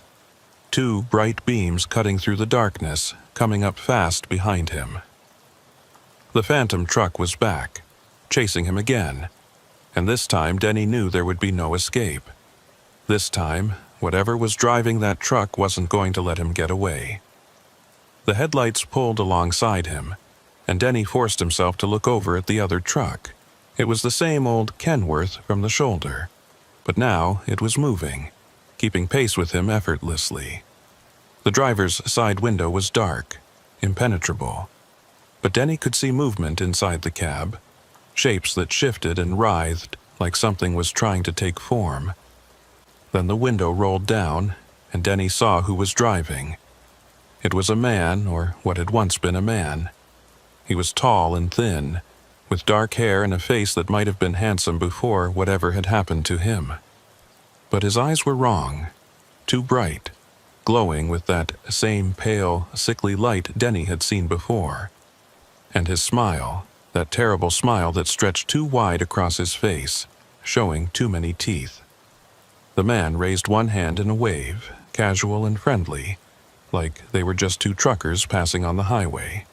Then he pointed at Denny, pointed directly at him through the windows of both trucks, and mouthed 3 words that Denny could read clearly despite the darkness and the distance. "I know you." Denny screamed. He couldn't help it. The sound tore out of his throat raw and desperate, and he jerked the steering wheel to the right, trying to put distance between himself and the nightmare truck. But the other rig matched his movement perfectly. Staying right alongside him, the driver still pointing, still smiling that impossible smile. The CB crackled with that voice again, but this time it was different. This time it was just one voice, male, familiar in a way that made Denny's blood run cold. "Hello, Denny. It's been a long time. 10 years, by my count. 10 years since that night when you and I and all the others were in the back of that trailer, trying to figure out how to get out, trying to understand where we were and how we'd gotten there. Do you remember now? Do you remember what you did?" "No," Denny whispered. "No, this isn't real. This isn't happening." "Oh, but it is happening. It's been happening for 10 years, Denny. Every night, every time another driver stops on this highway, we've been here, waiting, hoping that this time someone would remember, someone would come back and help us. But they never do. They drive away, just like you drove away, and they forget. They convince themselves it was just a dream, just stress, just their imagination. But you carved your name in those walls, Denny. You promised you'd find a way out. Find a way to get help. And then you left us there, left us in the darkness, and you forgot. Denny's mind was reeling, fragments of memory trying to surface. Pieces of that lost night 10 years ago breaking through the barriers his brain had erected to protect him. He remembered cold metal walls. He remembered voices in the darkness, other people trapped with him. All of them truckers who'd stopped on Highway 6666 for one reason or another, and had somehow ended up in that trailer. He remembered the smell of diesel and fear and something else, something wrong that had made his skin crawl. And he remembered the door opening, not the trailer doors, but another door, one that hadn't been there before, one that led somewhere else. He remembered stepping through that door, remembered the terrible choice he'd had to make, and he remembered running as fast as he could back to his truck, back to the real world, back to safety. And he remembered leaving them behind. All of them. The other truckers who'd been trapped in that trailer, who'd carved their names in the walls, who'd been waiting for someone to save them. He'd left them there, had driven away, and convinced himself it had never happened, that it was just a hallucination brought on by exhaustion and stress. "Oh my God," Denny gasped. I remember what I did."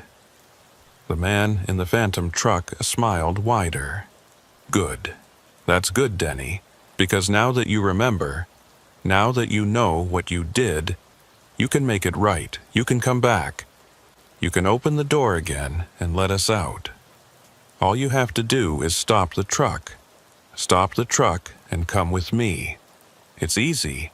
It's what you should have done 10 years ago." Denny looked ahead at the road stretching out before him, then at the tracker on his passenger seat with its frantically blinking red LED. Maeve had said to call her if anything happened, had said she'd be monitoring the tracker remotely. She would know something was wrong. She would know he needed help. All he had to do was keep driving, keep moving, don't stop no matter what the voice said. But the guilt was crushing him. The memory of those faces in the darkness, those other truckers who'd looked at him with such hope when he'd found the door, who'd believed he was going to save them, and he'd abandoned them. He'd chosen his own safety over theirs, had run away and left them in that terrible place. "I'm sorry," Denny said, tears streaming down his face. "I'm so sorry. I didn't know what to do. I was scared. I thought if I got out, if I got back to my truck, I could call for help. I thought I could come back with the police, with someone who could help. But then I couldn't remember. I couldn't remember any of it." "But you remember now," the man said, his voice gentle, almost kind. "And now you can fix it. Now you can do what you should have done all along. Just stop the truck, Denny. Stop the truck and come back to us. We've been waiting for you. We've been waiting for so long." Denny's foot moved toward the brake pedal. It would be so easy. Just stop the truck, get out, walk over to the Phantom Kenworth and climb inside. Go back through that door, back into the darkness, and finally do the right thing. Finally be the person he should have been 10 years ago instead of the coward who'd run away. But then Denny thought about his daughter, about seeing her twice a month, about the way her face lit up when he brought her presents from his trips, about the life he'd built, imperfect as it was, and about the fact that if he stopped now, if he went with the man in the phantom truck, he would never see her again. He would disappear like those 17 other drivers, would become another mystery, another unsolved case, another name on Maeve's map. "No," Denny said, his voice stronger now. "No, I'm not stopping. I'm sorry for what I did. Sorry I left you there, but I can't fix it by disappearing too. I'm going to get help. I'm going to call Maeve, tell her everything I remember, and we're going to figure out how to get you out. But I'm not stopping this truck." The man's smile faded. The phantom Kenworth swerved closer, so close that Denny could hear metal scraping against metal as the two trucks touched. The voice on the CB became a roar, no longer gentle, no longer kind. "You will stop. You will come back. You owe us. You promised." Denny grabbed his phone with one hand, keeping the other on the wheel, and dialed the number on Maeve's card. It rang once, twice, and then her voice came through, sharp and alert. "Denny, what's happening?" "It's here. The truck is here, and I remember. I remember what happened 10 years ago. I remember the trailer and the other drivers and the door. I remember everything. Where are you? What's your location?" Denny looked at his GPS. "Mile marker 247 heading south. It's trying to force me off the road, trying to make me stop. Don't stop." Maeve's voice was urgent. "Whatever you do, don't stop the truck. I'm tracking your location. I'm sending help, but you need to keep moving. The anomaly can't affect you if you stay in motion. That's why the disappeared drivers always stopped. That's how it gets you." The phantom truck slammed into Denny's trailer, the impact strong enough to push him toward the shoulder. Denny fought the wheel, his arms screaming with effort as he kept his rig on the highway. In the phantom truck's cab, he could see the driver clearly now, could see that it wasn't just one man, but many, all of them overlapping, all of them occupying the same space, all of them the drivers who'd been trapped in that trailer 10 years ago. And in the center of them all, Denny could see another face. Younger, with the same green eyes as Maeve, her brother. The trucker who'd disappeared 10 years ago, whose name was carved in the trailer wall next to Denny's. "Help us," the brother mouthed, his lips moving in synchronization with all the others. "Please. We're still there. We're still trapped. We're still waiting." Denny kept driving, kept fighting to stay on the road, kept the phone pressed to his ear as Maeve talked him through it. The phantom truck stayed alongside him for another mile, then 2, the faces in the cab becoming clearer, more defined, more desperate. But Denny didn't stop. He kept his foot on the accelerator, kept his hands on the wheel, kept moving forward. And then, just as suddenly as it had appeared, the phantom truck was gone. The CB went silent. The desert was empty and dark again, nothing but Denny's headlights cutting through the night. The tracker on his passenger seat stopped blinking red and returned to steady green. "It's gone," Denny said into the phone, his voice shaking. "It just disappeared." "Keep driving," Maeve said. "Don't stop until you reach Albuquerque. I'll meet you there. And Denny, you did good. You didn't stop. You didn't let it take you." "But they're still there," Denny said. "Your brother, all of them. They're still trapped in that place. I left them there 10 years ago, and they're still there."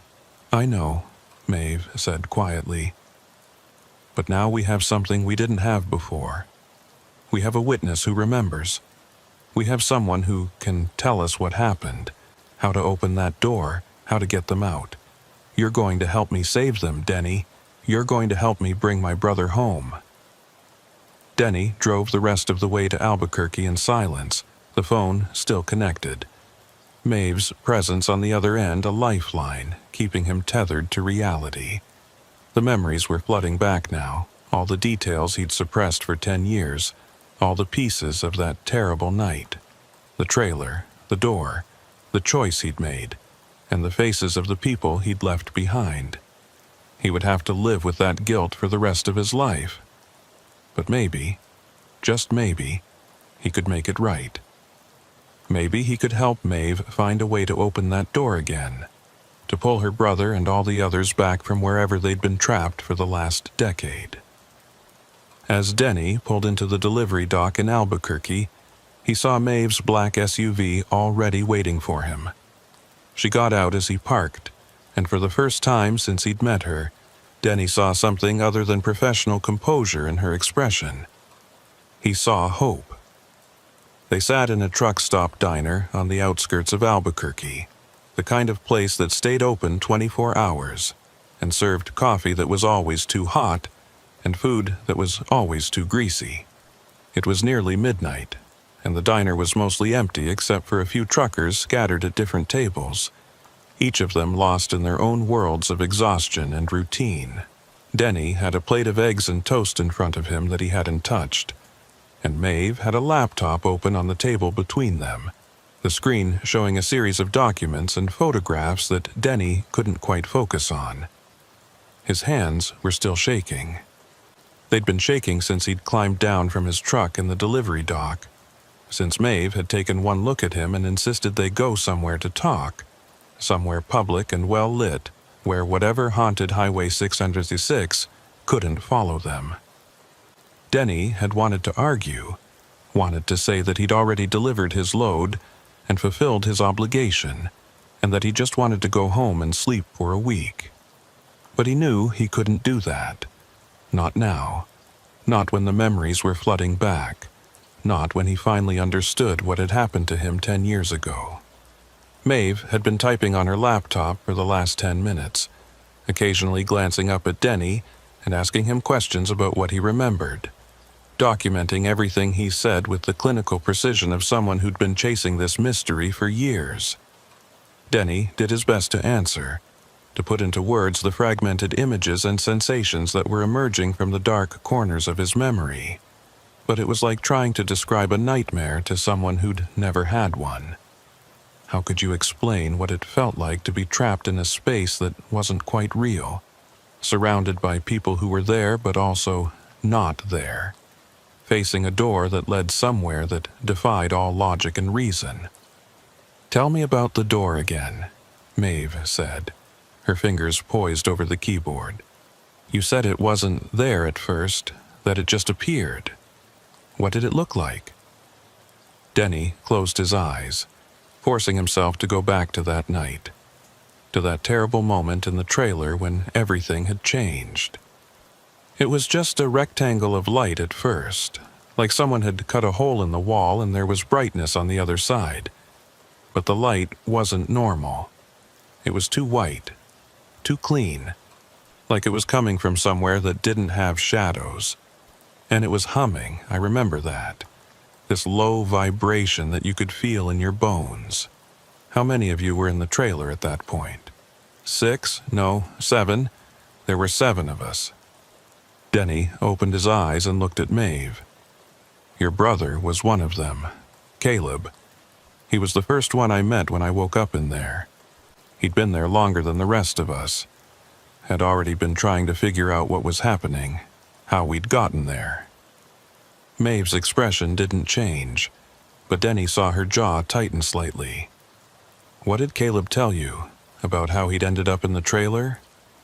He said he'd stopped to help another trucker, saw a rig broken down on the shoulder, pulled over to see if they needed assistance. He remembers walking up to the truck, remembers knocking on the door, and then nothing. Next thing he knew, he was in the trailer with the rest of us, and none of us could figure out how we'd gotten there or where we were. Denny picked up his coffee cup, wrapped his hands around it for warmth, even though the diner was overheated. We tried everything to get out.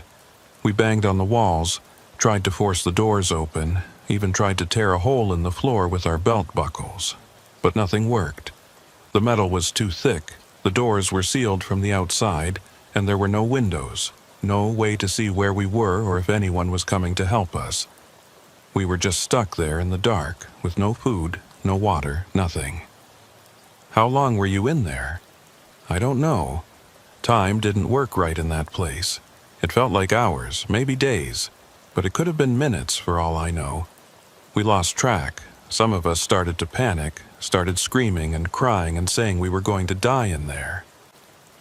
Others got quiet, just sat against the walls with their eyes closed, maybe praying or maybe just trying to preserve their energy. And all the while, we could hear things outside the trailer. Voices, but not human voices. Sounds like wind, but not wind. Footsteps that came and went, but never got any closer. Maeve typed quickly, her fingers flying across the keyboard. And that's when the door appeared? When you were at your lowest point? Yeah, we'd been in there long enough that some of us were getting dehydrated, getting confused. One guy, I don't remember his name, he'd started talking to himself, having conversations with people who weren't there. That's when the light appeared.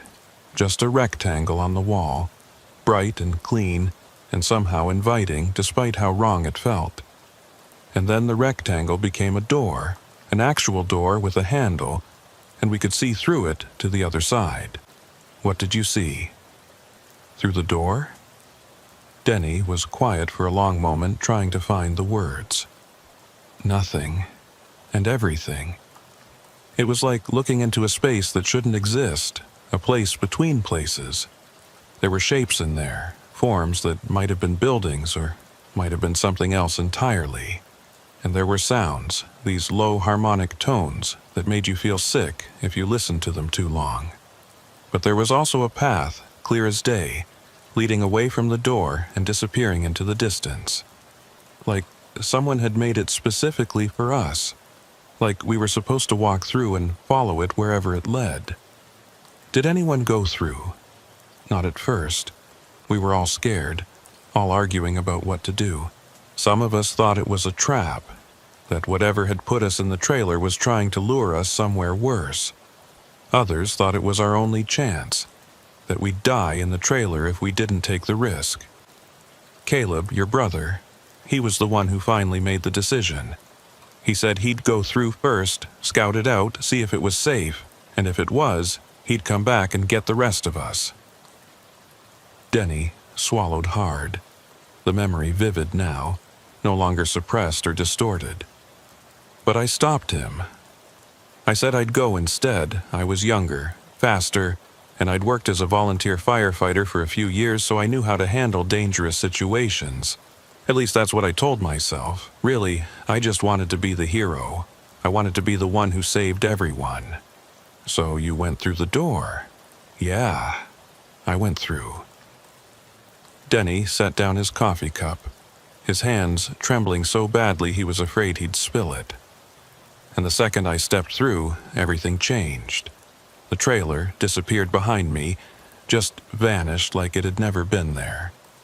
I was standing on this path in the middle of that impossible space, and I could hear the others calling to me from somewhere far away, but I couldn't see them anymore. I couldn't see the door. What did you do? I ran. I ran as fast as I could down that path, trying to find a way out, trying to find help. And the further I ran, the more the space changed around me. The shapes started to look more like buildings, like structures, and I started to see things moving in the distance. Figures that might have been human or might have been something else. And I kept running until I saw another light, another door, and I went through it without thinking. Denny looked up at Maeve, saw the intensity in those green eyes, saw how badly she needed to hear this. When I came out the other side, I was standing next to my truck on Highway 666. It was early morning, the sun was just coming up, and everything was normal again. My truck was right where I'd left it. Engine still running, CB radio still on. It was like no time had passed at all, like the whole thing had been a dream, and that's what I told myself it was. I convinced myself I'd fallen asleep, had some kind of vivid nightmare, and that's why I couldn't remember the last few hours. But you left them there, Maeve said quietly. You came back through the door alone, and you left the others trapped in the trailer. I didn't know. Denny's voice cracked. I swear to God I didn't know. I thought if I got out, if I got back to the real world, I could call for help. I could tell someone what had happened, get the police involved, mount a rescue operation. But when I tried to tell people about it, when I tried to explain, the memories started to fade. Within a few hours, I could barely remember what had happened. Within a few days, I'd convinced myself it was just stress and exhaustion. And within a few weeks, I'd forgotten about it entirely. Maeve closed her laptop, her expression unreadable. The space between. That's what we call it in the task force. The place you described, the impossible space with the path and the shapes.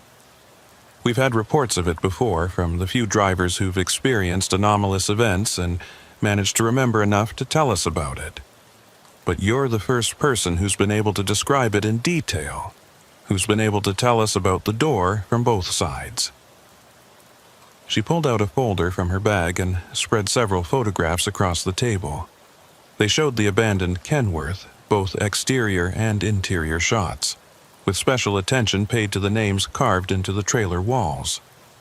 Denny could see his own name there, along with Caleb's and 5 others he didn't recognize. "These are the 7 names carved in that trailer," Maeve said. 7 truckers who all went missing on Highway 6666 between January and March of 2013. 7 people who were never found, who left no trace except their abandoned trucks and these names. 6 of them are still missing. But you came back. Why? Denny asked desperately. Why did I come back and they didn't? What made me different? That's what we need to figure out. Maeve tapped one of the photographs. The door you described, the one that appeared in the trailer and led to the space between, it's not random.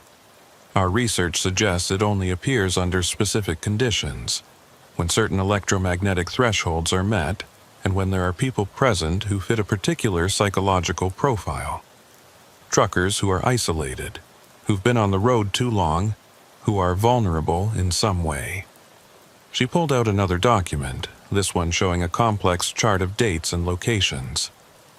Every disappearance on Highway 606 has happened during a specific phase of the solar cycle, when magnetic activity from the sun interacts with the magnetite deposits in the rock formations beneath the highway.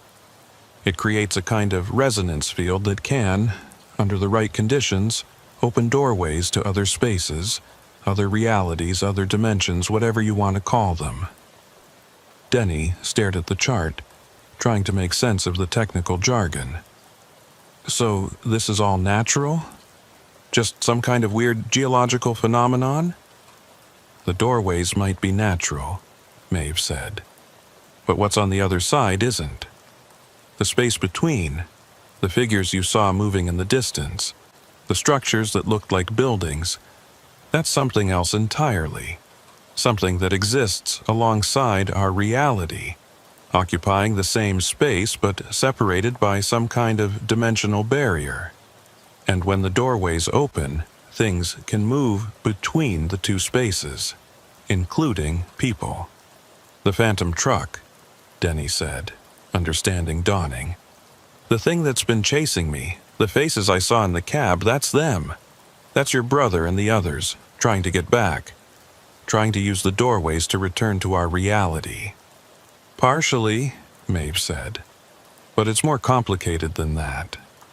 When someone gets trapped in the space between, they don't stay static. They change, adapt to that environment, become part of it in ways we don't fully understand. The people you saw in the phantom truck, they're not quite the same as they were when they disappeared. They're caught between 2 states, 2 realities, and they need something from our side to complete their return. What do they need? Maeve looked at him directly.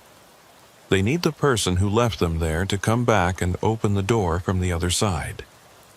They need you, Denny. That's why the voices have been calling to you, why the phantom truck has been chasing you. You're the key. You're the one who can bring them home. Denny felt like he'd been punched in the stomach.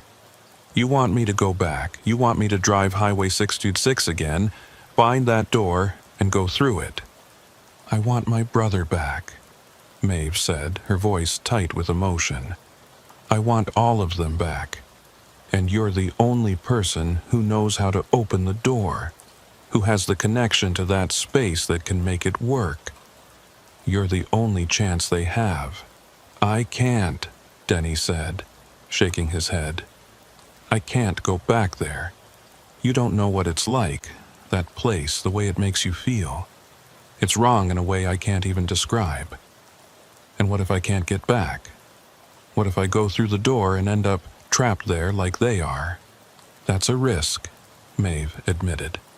But we'll take precautions. We'll monitor you with multiple tracking devices, maintain constant radio contact, and I'll be right there on the highway with a full support team. The moment you signal that you found them, that you have the door open, we'll pull you back. We won't let you get trapped. Denny wanted to say no, wanted to refuse, wanted to go home and forget any of this had ever happened. But he couldn't. He'd lived with the guilt of abandoning those people for 10 years, even if he hadn't consciously remembered it until now. And now that he did remember, now that he knew they were still out there in that terrible space waiting for someone to save them, he couldn't walk away again. When? Denny asked quietly. Tonight, Maeve said. The solar activity is peaking again, same conditions as 10 years ago. If we're going to open the door, if we're going to get them back, it has to be tonight. 3 hours later, Denny was back on Highway 666, driving north through the darkness toward the spot where the abandoned Kenworth had been sitting. His truck was equipped with 6 different tracking devices, 3 CB radios all tuned to different frequencies, and a satellite phone that maintained a direct connection to Maeve's team. In his pocket, he had a compass that would supposedly tell him if he was crossing into the space between, and strapped to his chest was a harness with a cable attached that Maeve's technical team swore would act as a lifeline, allowing them to pull him back if he couldn't find his way out on his own. Denny had no idea if any of this technology would actually work. Maeve had admitted that most of their equipment failed when exposed to the anomalous conditions around the doorways, that they were essentially operating blind and hoping that this time would be different. But it was all they had, and Denny had agreed to try. The highway was empty, just like it had been every other time Denny had driven this route at night. No other vehicles, no lights except his own headlights cutting through the darkness. No signs of human presence for miles in any direction. It should have been peaceful, meditative even, but instead it felt ominous, like the desert itself was holding its breath, waiting to see what would happen. "How are you doing, Denny?" Maeve's voice came through the CB clear and steady. "I'm okay," Denny lied. "About 15 miles from the target location. Remember the protocol. When you see the door, when you feel the pull, you call it in immediately. Don't try to be a hero. Don't try to handle it alone. We're here to support you." "Copy that." Denny drove on, his hands tight on the steering wheel, his eyes scanning the shoulder for any sign of the abandoned truck. But he knew it wouldn't be there, not physically. The truck had been towed away, taken to some secure facility for analysis. What he was looking for was something else, some indication that the doorway was opening, that the barrier between realities was thinning enough for him to cross over. He was about 5 miles from the target location when his compass started to spin. The needle whipped around in circles, unable to find north, and Denny felt a familiar sensation wash over him. The air pressure in the cab changed, became heavier, and he could feel that same low vibration he'd felt 10 years ago in the trailer. The doorway was opening. "Maeve, I'm getting anomalous readings on the compass. I think it's starting." "Copy that. All teams, be advised. Subject is entering the anomaly zone. Maintain visual contact and prepare for extraction protocol." Denny looked in his rearview mirror and saw Maeve's black SUV about a quarter mile behind him, along with 2 other vehicles that had been following at a distance. They were all staying back, maintaining what Maeve had called a safe perimeter, close enough to respond if something went wrong, but far enough away that they wouldn't get pulled into the anomaly themselves. The CB crackled, and Denny heard that familiar chorus of voices, layered and synchronous, speaking as one. "Denny, you came back. We knew you would. We've been waiting." "I'm here," Denny said into the mic, his voice shaking. "I'm here to help. I'm here to bring you home." "Then stop the truck, Denny. Stop the truck and open the door. It's time." Denny looked ahead and saw it. The same rectangle of white light he remembered from 10 years ago, hovering in the air about 50 feet above the highway. But this time it wasn't inside a trailer. This time it was just hanging there in space. A door to nowhere, bright and clean and impossibly wrong. And standing beneath it, visible in the glow of Denny's headlights, was a figure. It was Caleb, Maeve's brother. He looked exactly as he had 10 years ago, wearing the same clothes, the same expression of desperate hope. He was waving at Denny, motioning for him to stop, to get out of the truck, to come to the door. Denny eased off the accelerator, his heart pounding. This was it. This was the moment. He could keep driving, could refuse to stop just like Maeve had told him to do during the last encounter. Or he could do what he'd come here to do, what he'd promised he would do. He could stop the truck and face the door and try to bring those people home. "I'm stopping," Denny said into the CB, addressing both the voices from the space between and Maeve's team. "I'm going to open the door." "Denny, wait," Maeve's voice came through, urgent and worried. But Denny was already setting his air brake, already killing the engine, already climbing down from the cab. The desert air hit him like a physical force, hot and dry despite the late hour, carrying with it that same smell of metal and diesel and something else, something wrong that made his stomach turn. Caleb was still standing beneath the door, still waving, still pleading silently for Denny to help him. Denny took a step forward, then another, the cable attached to his harness playing out behind him. He could hear Maeve shouting something over the satellite phone, could hear the sounds of vehicles stopping and doors opening as her team prepared to intervene, but it all seemed very far away, muted and distant like he was hearing it through water. "That's it, Denny," the voices said, no longer coming from the CB but from the air itself, surrounding him, penetrating him. "Just a little closer, just a few more steps. Then you can open the door and we can all go home." Denny was about 10 feet from Caleb when he noticed something that made him stop cold. Caleb wasn't casting a shadow.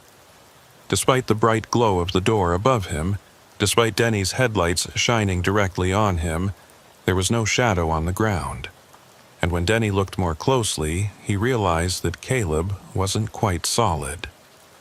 He could see through him, just slightly, like looking at someone through frosted glass.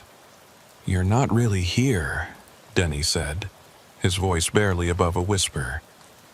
"You're still in the space between. This is just a projection, just something you're showing me to get me to open the door." Caleb's expression changed. The hope faded, replaced by something harder, something desperate. "Does it matter? We're trapped, Denny. We've been trapped for 10 years in a place that never ends, walking paths that lead nowhere, surrounded by things we don't understand. We need to get out. We need you to help us get out." "I want to help you," Denny said.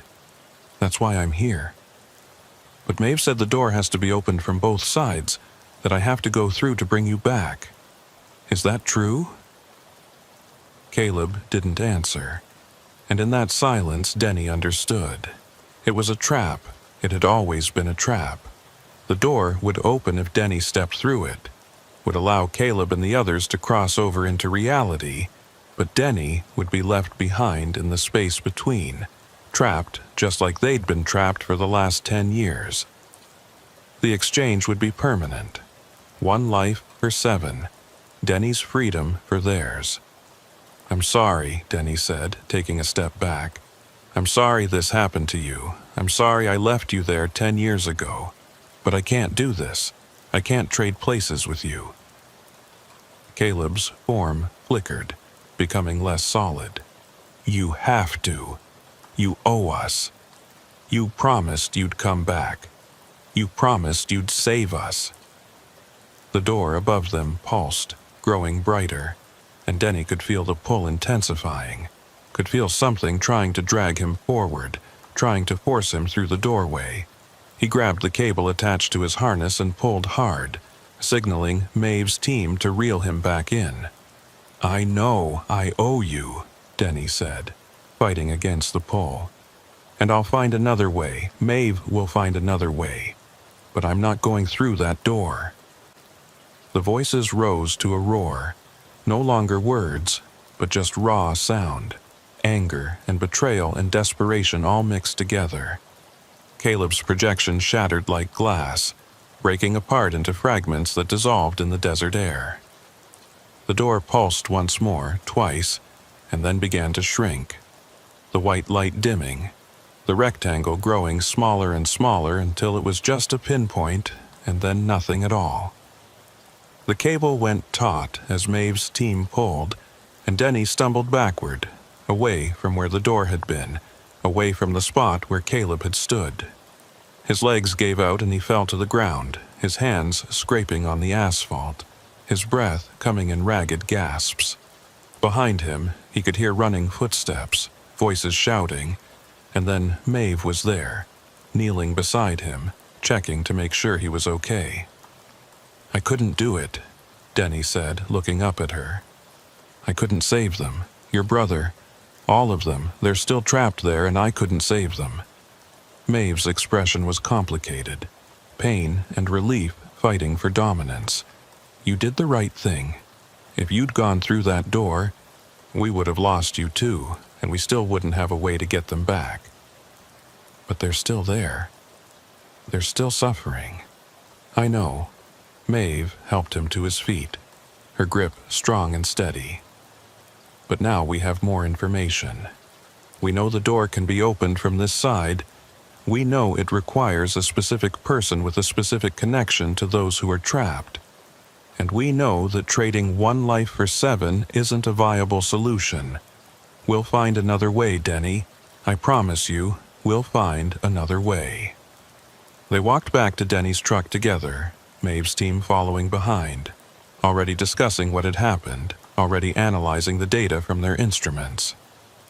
Denny climbed back into his cab and sat there for a long moment, his hands on the steering wheel, looking out at the empty highway stretching ahead into the darkness. He thought about Caleb and the others, trapped in that terrible space for 10 years, waiting for rescue that might never come. He thought about the choice he'd made, to save himself instead of them, and wondered if he'd made the right decision, or if he was just a coward twice over. But he also thought about his daughter, about seeing her again, about having the chance to be a father even if he was only a part-time one. He thought about the life he'd built, imperfect as it was, and about the fact that he still had time to make things right, to find a way to help Maeve rescue her brother and the others without sacrificing himself in the process. The CB crackled one last time, and Denny tensed, expecting to hear the voices again, but it was just Maeve calling from her SUV. Go home, Denny. Get some rest. We'll be in touch in a few days to debrief, to go over everything that happened and figure out our next steps. And Denny, thank you for coming back, for trying, for not giving up on them. Denny keyed the mic. I haven't given up. I won't give up. Whatever it takes, however long it takes, we'll find a way to get them out, I promise. He started his truck and pulled back onto the highway, heading south toward home. In his rearview mirror, he could see Maeve's SUV and the other vehicles falling into formation behind him, escorting him away from the anomaly zone, making sure he made it safely out of the area where the doorways could open. As Denny drove, he thought about Highway 600C6, about the Devil's Highway, about all the drivers who'd disappeared over the years, and all the families who'd been left behind with questions that had no answers. He thought about the space between, that impossible realm that existed alongside reality, and about the things that lived there, the structures and figures and whatever else occupied that terrible place. And he thought about the door, about how it had opened for him twice now, about how it knew his name and his connection to those who were trapped. Maeve had said they'd find another way, but Denny wasn't sure there was another way. Maybe the only solution was the one he'd refused to accept. Maybe the only way to save 7 lives was to sacrifice one. But not tonight. Tonight he would drive home. Tonight he would call his daughter and tell her he loved her. Tonight he would sleep in his own bed and dream of normal things, of roads that didn't lead to impossible places, and trucks that didn't chase you through the darkness with the faces of the dead looking out from their cabs. Tomorrow, or next week, or next month, he would come back to Highway 666. He would work with Maeve to understand the anomalies, to map the doorways, to find some way to rescue her brother and the others without dooming himself in the process. It might take years, it might never work, but he would try, because that's what truckers did. They kept moving forward, kept pushing through the night, kept their hands on the wheel and their eyes on the road even when everything around them was falling apart. They didn't give up, they didn't quit, they just kept driving, mile after mile, load after load, doing the job that needed to be done. And if the voices came back, if the phantom truck appeared in his mirrors again, if the door opened one more time and offered him that terrible choice, Denny would face it. Not tonight, but someday when he was ready, when he'd made his peace with what he'd done and what he'd failed to do. For now, he just drove. South on Highway 666, away from the anomaly zone, away from the space between, away from the choices he couldn't yet make. The stars overhead were bright and clear. The desert was quiet, and for a little while the world felt almost normal again. But Denny knew better. He'd seen what lurked in the darkness. He'd heard the voices calling his name. He'd looked through the door and seen what waited on the other side, and he knew with absolute certainty that this wasn't over. Not by a long shot. The Devil's Highway wasn't done with him yet.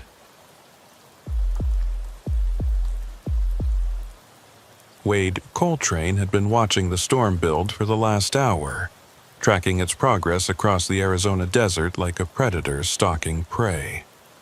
Dark clouds piled up on the western horizon, anvil-shaped thunderheads that rose so high they seemed to scrape against the ceiling of the sky. Lightning flickered inside them, brief flashes of white light that illuminated the clouds from within, and even from 40 miles away, Wade could see the gray curtain of rain falling beneath the storm system, obscuring everything it touched. It was the kind of storm that made veteran truckers pull over and wait it out, the kind that could flip a fully loaded rig if you were unlucky enough to catch a crosswind at the wrong moment.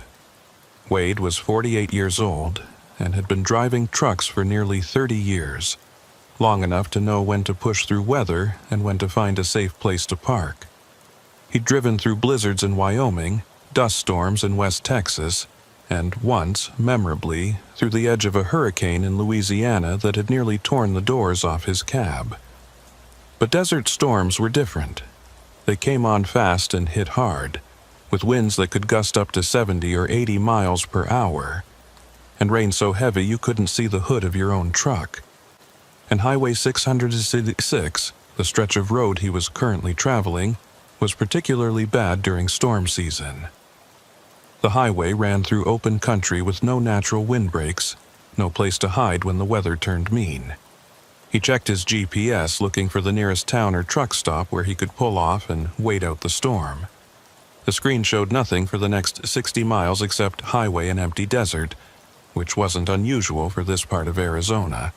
The population out here was sparse, scattered across vast distances, with small towns separated by hours of driving through nothing but scrub brush and red rock. Wade knew he should have stopped back in Holbrook, should have grabbed dinner and waited to see if the storm would pass before continuing on. But he'd been behind schedule and his dispatcher had been writing him about delivery times.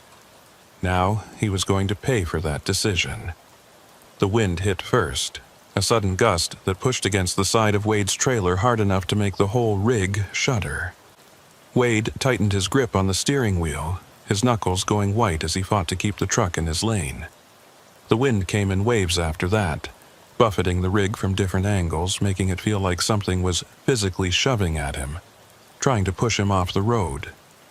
Wade eased off the accelerator, dropping his speed from 65 down to 45, then down to 30. Better to go slow and stay on the road than push too hard and end up in a ditch. The rain came next, so sudden and so heavy it was like someone had thrown a bucket of water over the windshield. Wade's wipers were on their highest setting, but they could barely keep up, sweeping back and forth in a frantic rhythm that still left more water than glass visible. The road ahead disappeared into a wall of gray, and Wade found himself driving almost blind, navigating by the faint white line at the edge of the pavement and hoping to God there was nothing stopped in his lane. Thunder rolled across the desert, so loud Wade could feel it in his chest, and lightning split the sky directly overhead. The flash was bright enough to leave after-images burned into Wade's retinas, and for a moment he was completely disoriented, unsure which direction he was facing or if he was even still on the road. He pumped the brakes gently, trying to slow down without losing traction on the wet pavement, and that's when he saw it. A sign on the side of the road, illuminated briefly by another flash of lightning. It was old and weathered, the kind of sign that had been standing beside highways since the 1950s, and it read, "Desert Rose Motel, 2 miles, vacancy." Wade had driven Highway 666 dozens of times over the years, and he'd never seen that sign before. Never heard of any motel called the Desert Rose in this area. But then again, visibility was terrible, and he was focused on just keeping his truck on the road, so maybe he'd missed it on previous trips. And right now, with the storm getting worse by the minute and his visibility down to almost nothing, Wade didn't much care whether he'd seen the sign before or not. He just needed to get off the highway before he lost control of the rig or ran into something he couldn't see.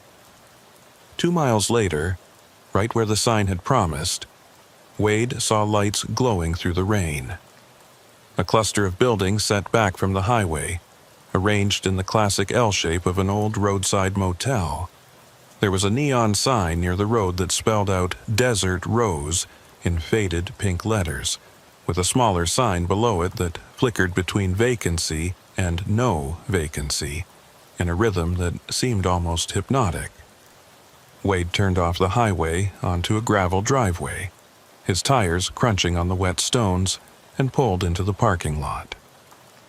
The motel looked like something out of another era. Single-story construction, maybe a dozen rooms total, each with its own door painted in peeling turquoise paint, and a large window covered by thick curtains. The office was at the near end of the L, identifiable by the word "office" painted on the door, and a light that shone through the window. There were no other vehicles in the parking lot, no cars or trucks, which struck Wade as odd given that he couldn't be the only person seeking shelter from the storm. But maybe other drivers had pushed through, or maybe they'd stopped at different locations. Either way, Wade was just grateful to have found a place to park. He set his air brake and killed the engine, then sat in the cab for a moment, listening to the rain hammer against the roof and watching the lightning flash across the sky. The storm showed no signs of letting up. If anything, it was getting worse, and Wade knew he'd made the right call in pulling off the highway. He'd wait out the weather here, maybe grab a room if they had one available, and continue on in the morning when conditions were safer. Wade pulled on his rain jacket, grabbed his overnight bag and his wallet, and climbed down from the cab. The rain hit him immediately, soaking through his jeans in seconds despite the jacket. The wind was even worse, strong enough that Wade had to lean into it just to stay upright, and the sound was incredible, a roar that drowned out everything else.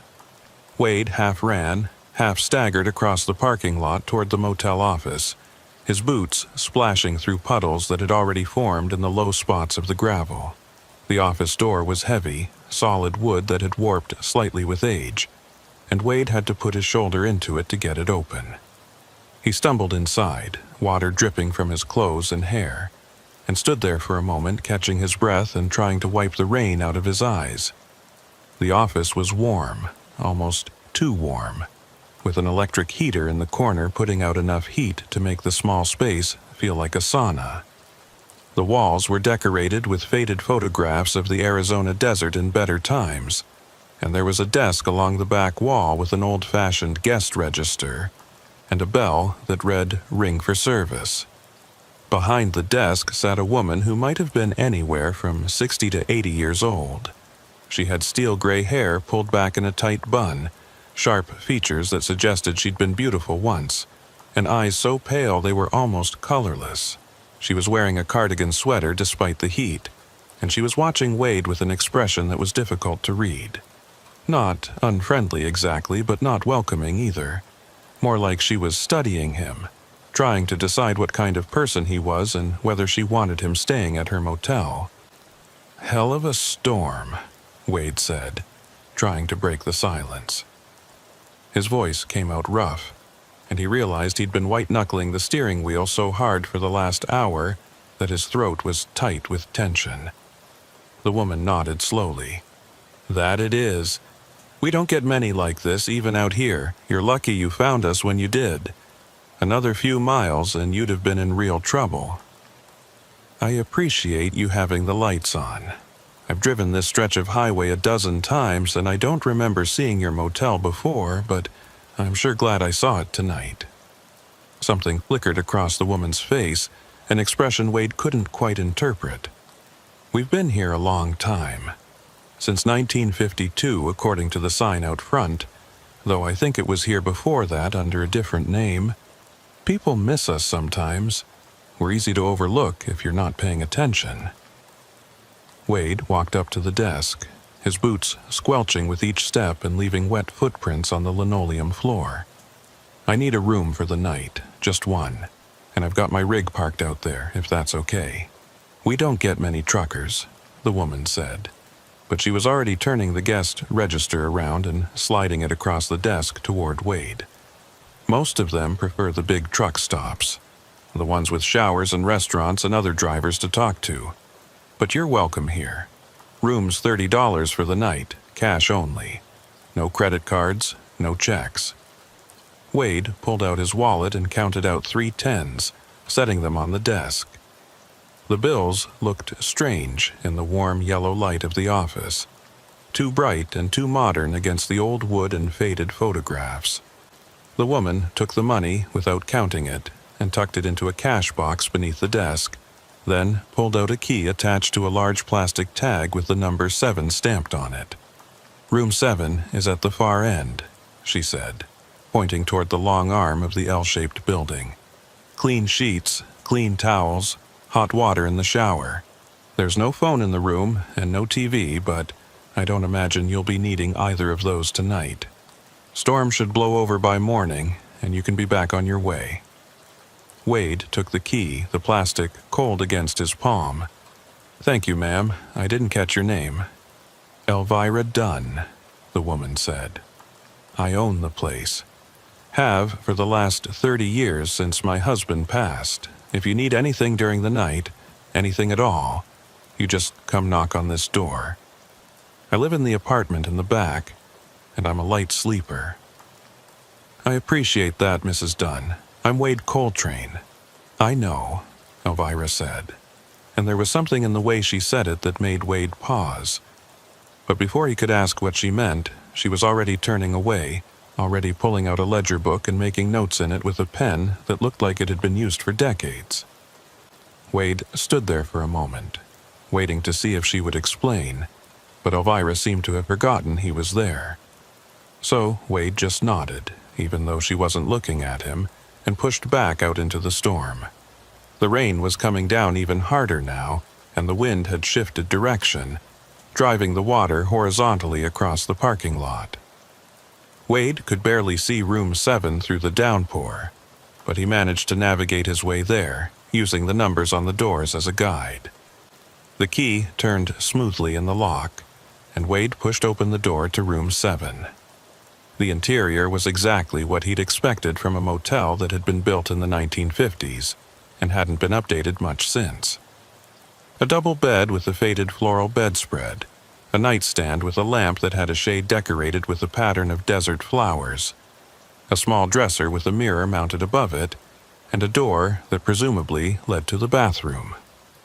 The walls were wood paneling, dark with age, and the carpet was a rust-orange color that had probably been fashionable at some point in the distant past. But it was clean, just like Elvira had promised, and it was dry and warm, which was all Wade really cared about at the moment.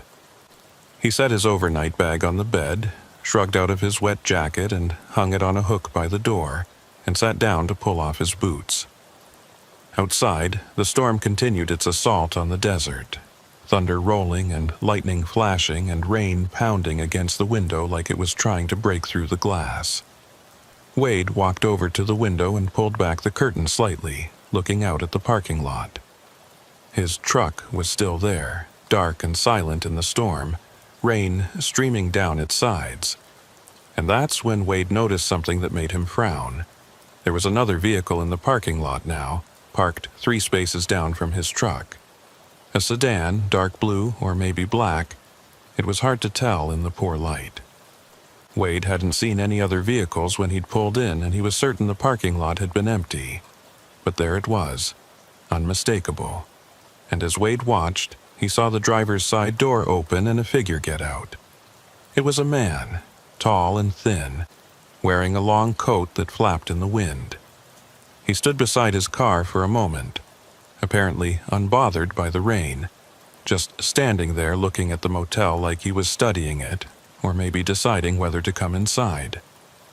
Then, moving with an odd, deliberate gait, he walked toward the office. Wade watched until the man disappeared from view, blocked by the angle of the building, and then let the curtain fall back into place. Wade told himself there was nothing strange about another person seeking shelter from the storm. This was a motel, after all, a place specifically designed for travelers to stop and rest. But something about the man's movements, about the way he'd just stood there in the rain without seeming to notice it, bothered Wade in a way he couldn't quite articulate. It reminded him of something. Some other time he'd seen someone move like that. But the memory was elusive, sliding away every time Wade tried to focus on it.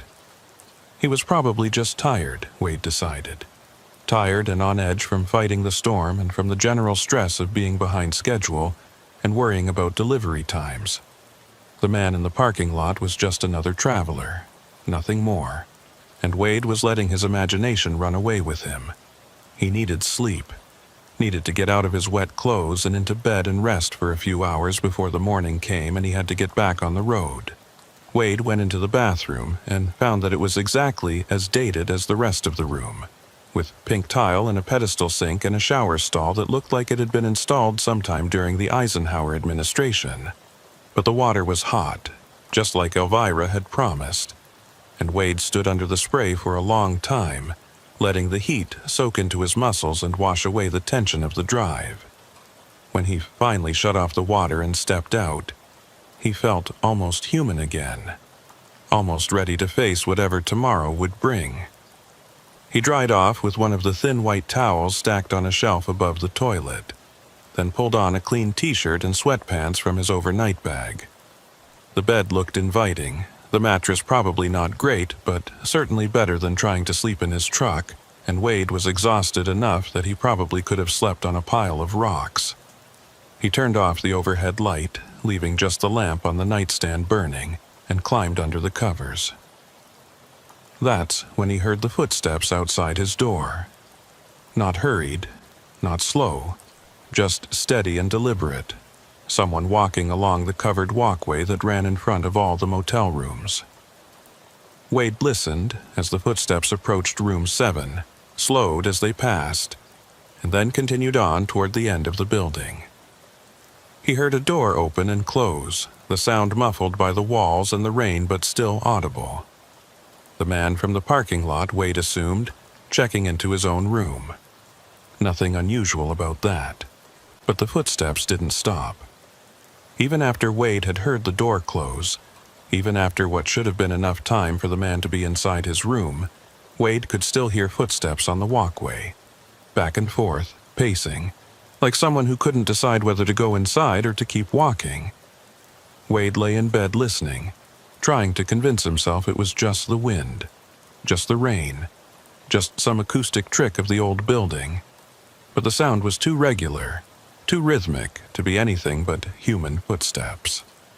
Wade got up and went back to the window, pulling the curtain aside just enough to see out. The walkway was empty. No one was there. No figure pacing back and forth. No man in a long coat. Just rain and darkness, and the occasional flash of lightning that briefly illuminated everything in harsh white light. But Wade could still hear the footsteps. Clearer now, more distinct, and he realized with a chill that they were right outside his door. Someone was standing on the other side of the door to room 7. Wade could hear them breathing, could hear the slight creak of the wooden walkway as weight shifted from one foot to the other. He stood frozen by the window, his hand still holding the curtain, his heart pounding in his chest. The doorknob began to turn, slowly, testing to see if it was locked. Wade had locked it, he was certain he'd locked it, but now he found himself second-guessing that certainty. Had he actually turned the deadbolt? Or had he just closed the door and assumed it would lock automatically? The doorknob stopped turning. Whoever was on the other side had discovered that the door was locked, and for a moment there was complete silence.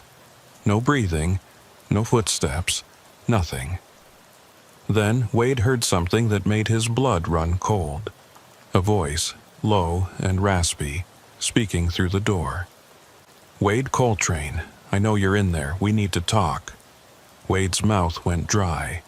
The voice knew his name, just like Elvira had known his name, even though Wade had never met her before tonight and hadn't told her anything beyond what he'd written in the guest register.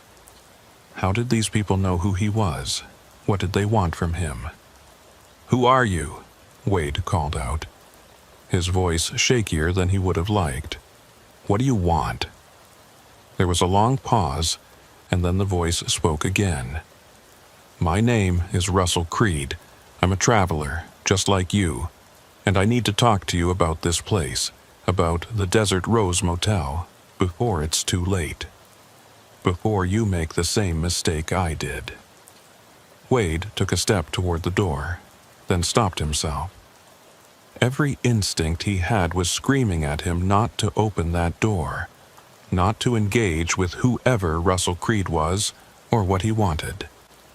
But at the same time, Wade needed answers. He needed to understand what was happening, why people here knew his name, why this motel that he'd never heard of before tonight felt so wrong in ways he couldn't quite define. "Talk to me through the door," Wade said finally. "Tell me what you mean about making a mistake." Another pause. Longer this time. Wade could hear the rain pounding against the roof, could hear the wind howling around the corners of the building, but he couldn't hear Russell Creed breathing anymore. Maybe he'd walked away. Maybe he'd given up and gone back to his own room. But then the voice came again, and this time it was different. Colder, more distant. "You can't stay here, Wade. You need to leave. You need to get in your truck and drive away, right now, storm or no storm. Because if you stay until morning, if you're still here when the sun comes up, you won't be able to leave. None of us can leave. We're all trapped here, Wade. All of us who thought we were just stopping for the night. All of us who thought the Desert Rose was just a normal motel."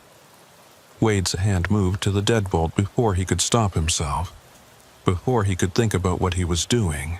He needed to see this person, needed to look Russell Creed in the eye and understand what he was talking about. But just as Wade's fingers touched the metal, just as he was about to turn the lock and open the door, he heard Elvira's voice from somewhere outside. "Mr. Creed, you need to go back to your room. You know the rules. No disturbing the other guests, not after dark." "She needs to know," Russell Creed shouted, his voice rising to nearly a scream. "She needs to understand what this place is, what you are." There were sounds of a struggle, footsteps scuffling on the walkway, and then everything went quiet again. Wade stood with his hand still on the deadbolt, his breath coming fast and shallow, trying to decide what to do. He could open the door, could go out there and see what had happened to Russell Creed. Or he could stay inside, could lock himself in room 7 and wait for morning and hope that everything would make sense in the light of day. Wade chose to stay inside. He turned the deadbolt, making sure it was secure, then went back to the bed and sat down on the edge of it. His hands were shaking, and he felt cold despite the warmth of the room. Something was very wrong with the Desert Rose Motel. Something that went beyond just an odd atmosphere or strange guests.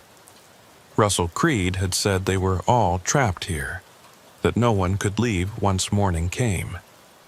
That was insane, impossible, the kind of thing that only happened in horror movies or bad dreams. But Wade couldn't shake the feeling that Russell Creed had been telling the truth. And now Wade had to decide whether to trust that warning, whether to go back out into the storm and risk his life driving in conditions that could flip his truck, or whether to stay here in this room and find out in the morning what Russell Creed had meant about being trapped. Wade looked at the door, at the deadbolt that seemed suddenly inadequate, and made his decision. He would wait until the storm let up a bit, until he could see well enough to drive safely, and then he would leave. He wouldn't wait for morning. He wouldn't take the chance that Russell Creed's warning was real. He would get out of the Desert Rose Motel while he still could.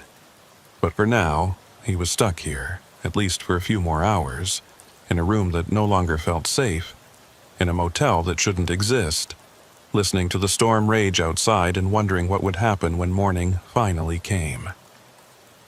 Wade sat on the edge of the bed for what felt like hours, listening to the storm and watching the door, half expecting Russell Creed to come back and try the handle again. But the walkway outside remained quiet except for the drumming of rain and the occasional crack of thunder that rattled the windows in their frames. Wade checked his watch repeatedly, watching the minutes crawl by with agonizing slowness. It was just past 11 at night, which meant he had at least 6 or 7 hours until sunrise. 6 or 7 hours to decide whether Russell Creed's warning was real or just the ramblings of someone who'd been on the road too long.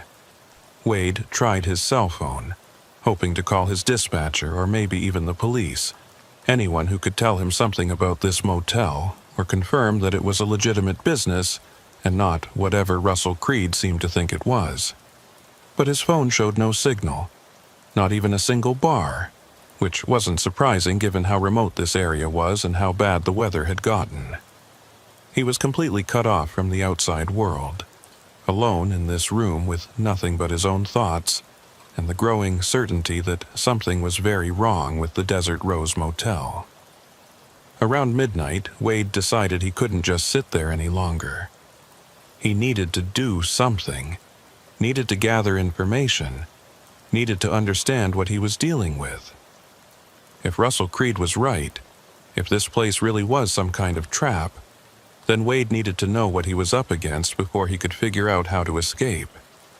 And if Russell Creed was just crazy, if this was all just paranoia and coincidence, then Wade needed to confirm that so he could get some sleep and not waste the rest of the night jumping at shadows. Wade pulled his boots back on, laced them tight, and shrugged into his still damp jacket. He unlocked the deadbolt as quietly as he could and eased open the door, peering out into the storm.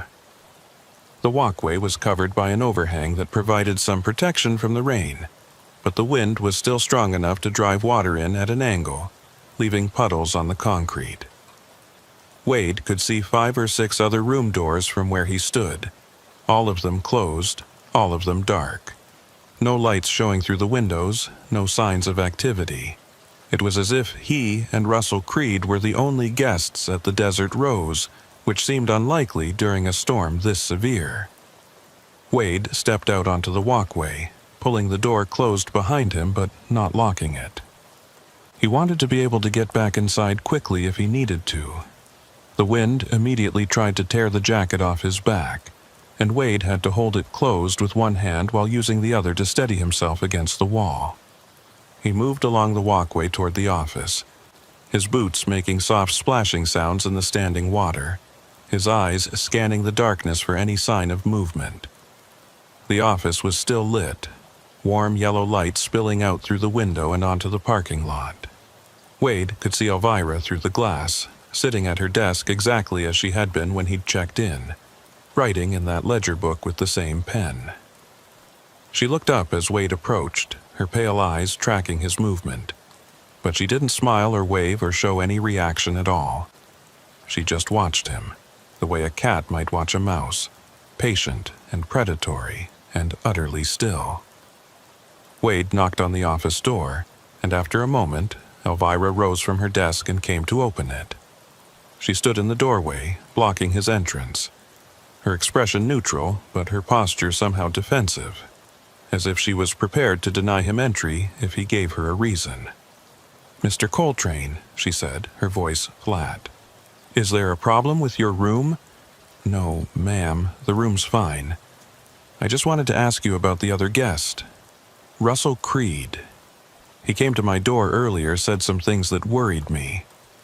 Elvira's expression didn't change, but something shifted in her eyes, a hardness that hadn't been there before.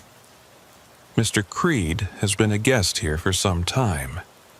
Sometimes he gets confused, says things that don't make sense. You shouldn't pay attention to anything he tells you." "How long has he been a guest here?"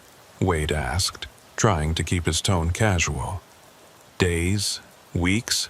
That's not really your concern, Mr. Coltrane. Mr. Creed's arrangements are between him and the motel. I don't discuss one guest with another. It's a matter of privacy." Wade shifted his weight, trying to see past Elvira into the office, trying to get a look at that ledger book she'd been writing in. "I'm just trying to understand what's going on. He said something about people being trapped here, about not being able to leave after morning comes. That's a pretty serious claim, and I'd like to know if there's any truth to it." Elvira's hand tightened on the doorframe, her knuckles going white. "Mr. Creed is not well.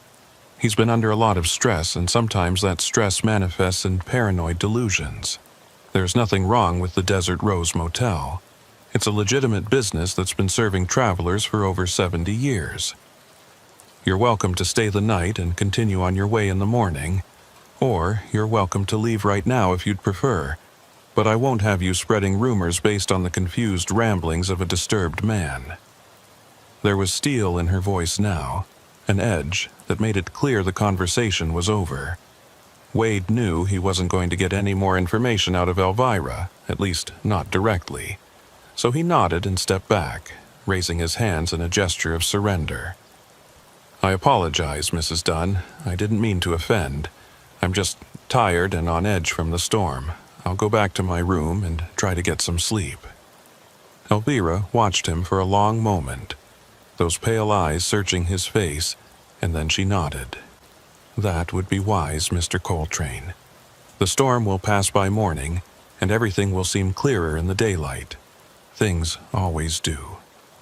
She closed the door, not quite slamming it, but firmly enough to make her point, and Wade was left standing on the walkway alone.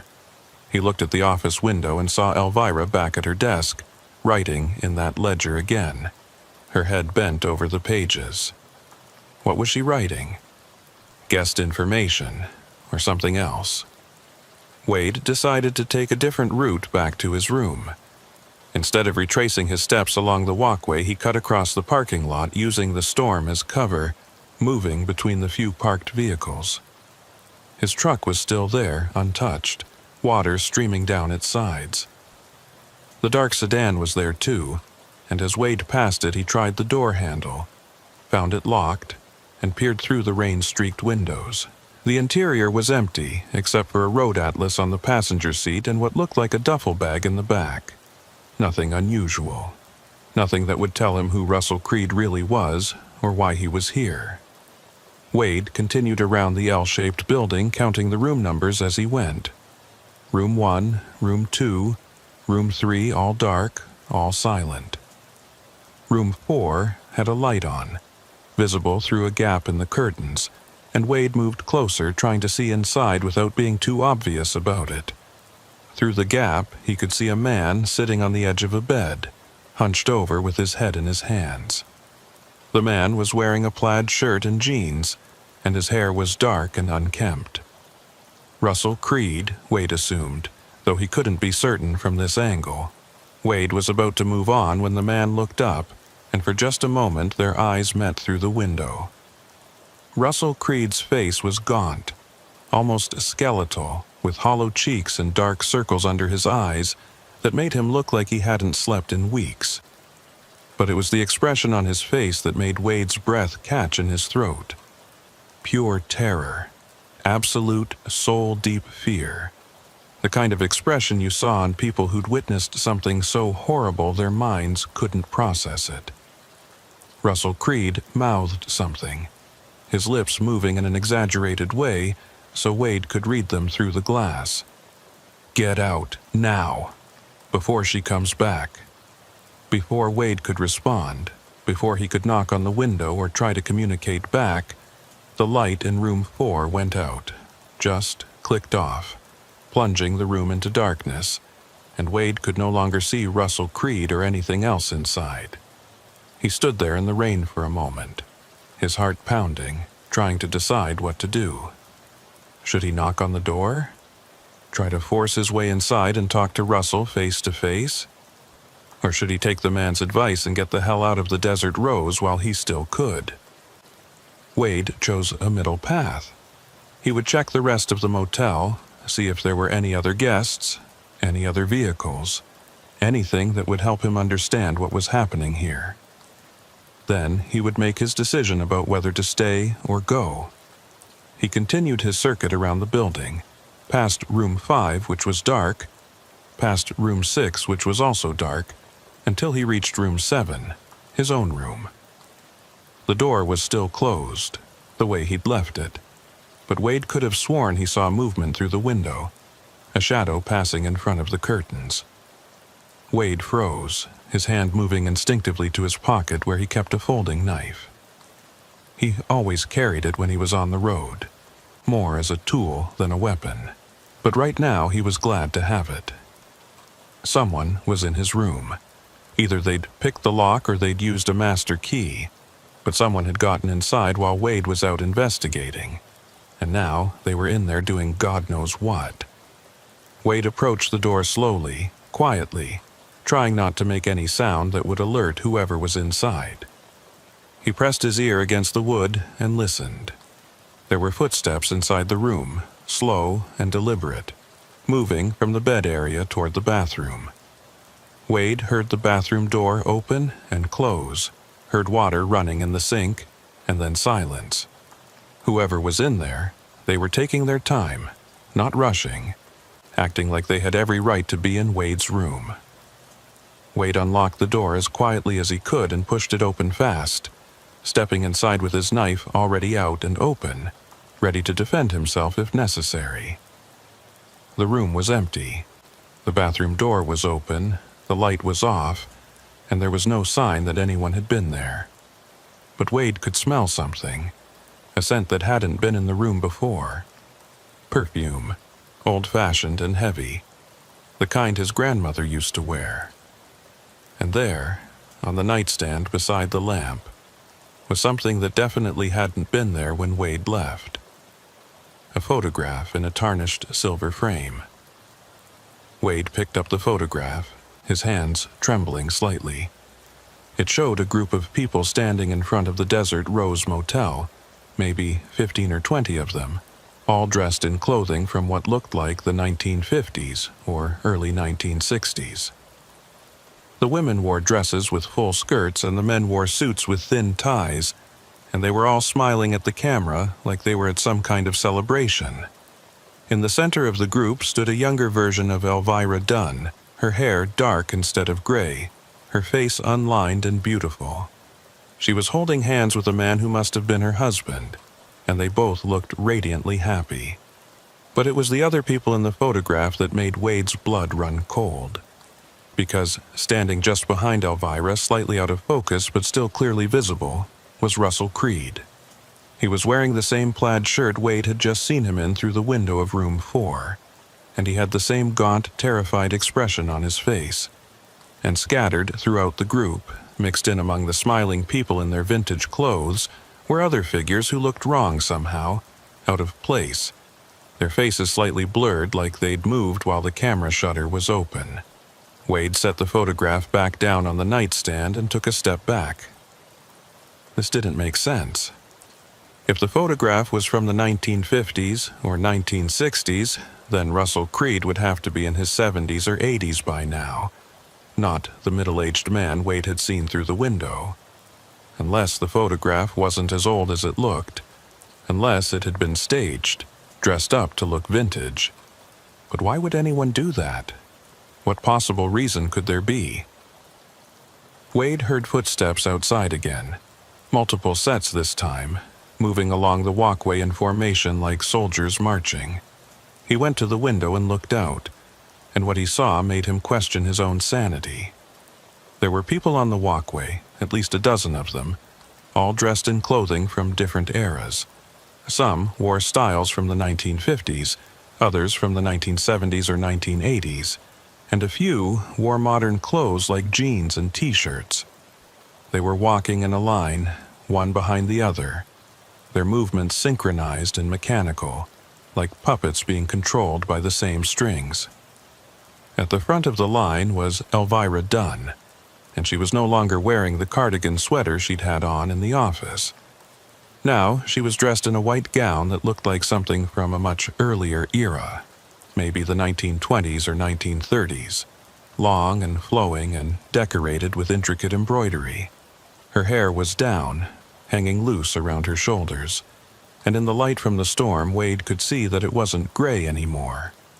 It was dark, jet black, and it moved in the wind like it was alive.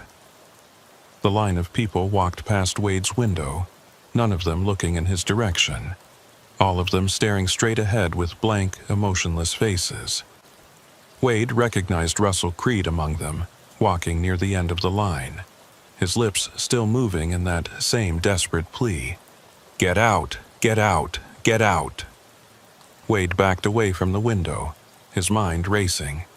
This wasn't natural. This wasn't normal. Whatever the Desert Rose Motel was, it wasn't just a roadside motel.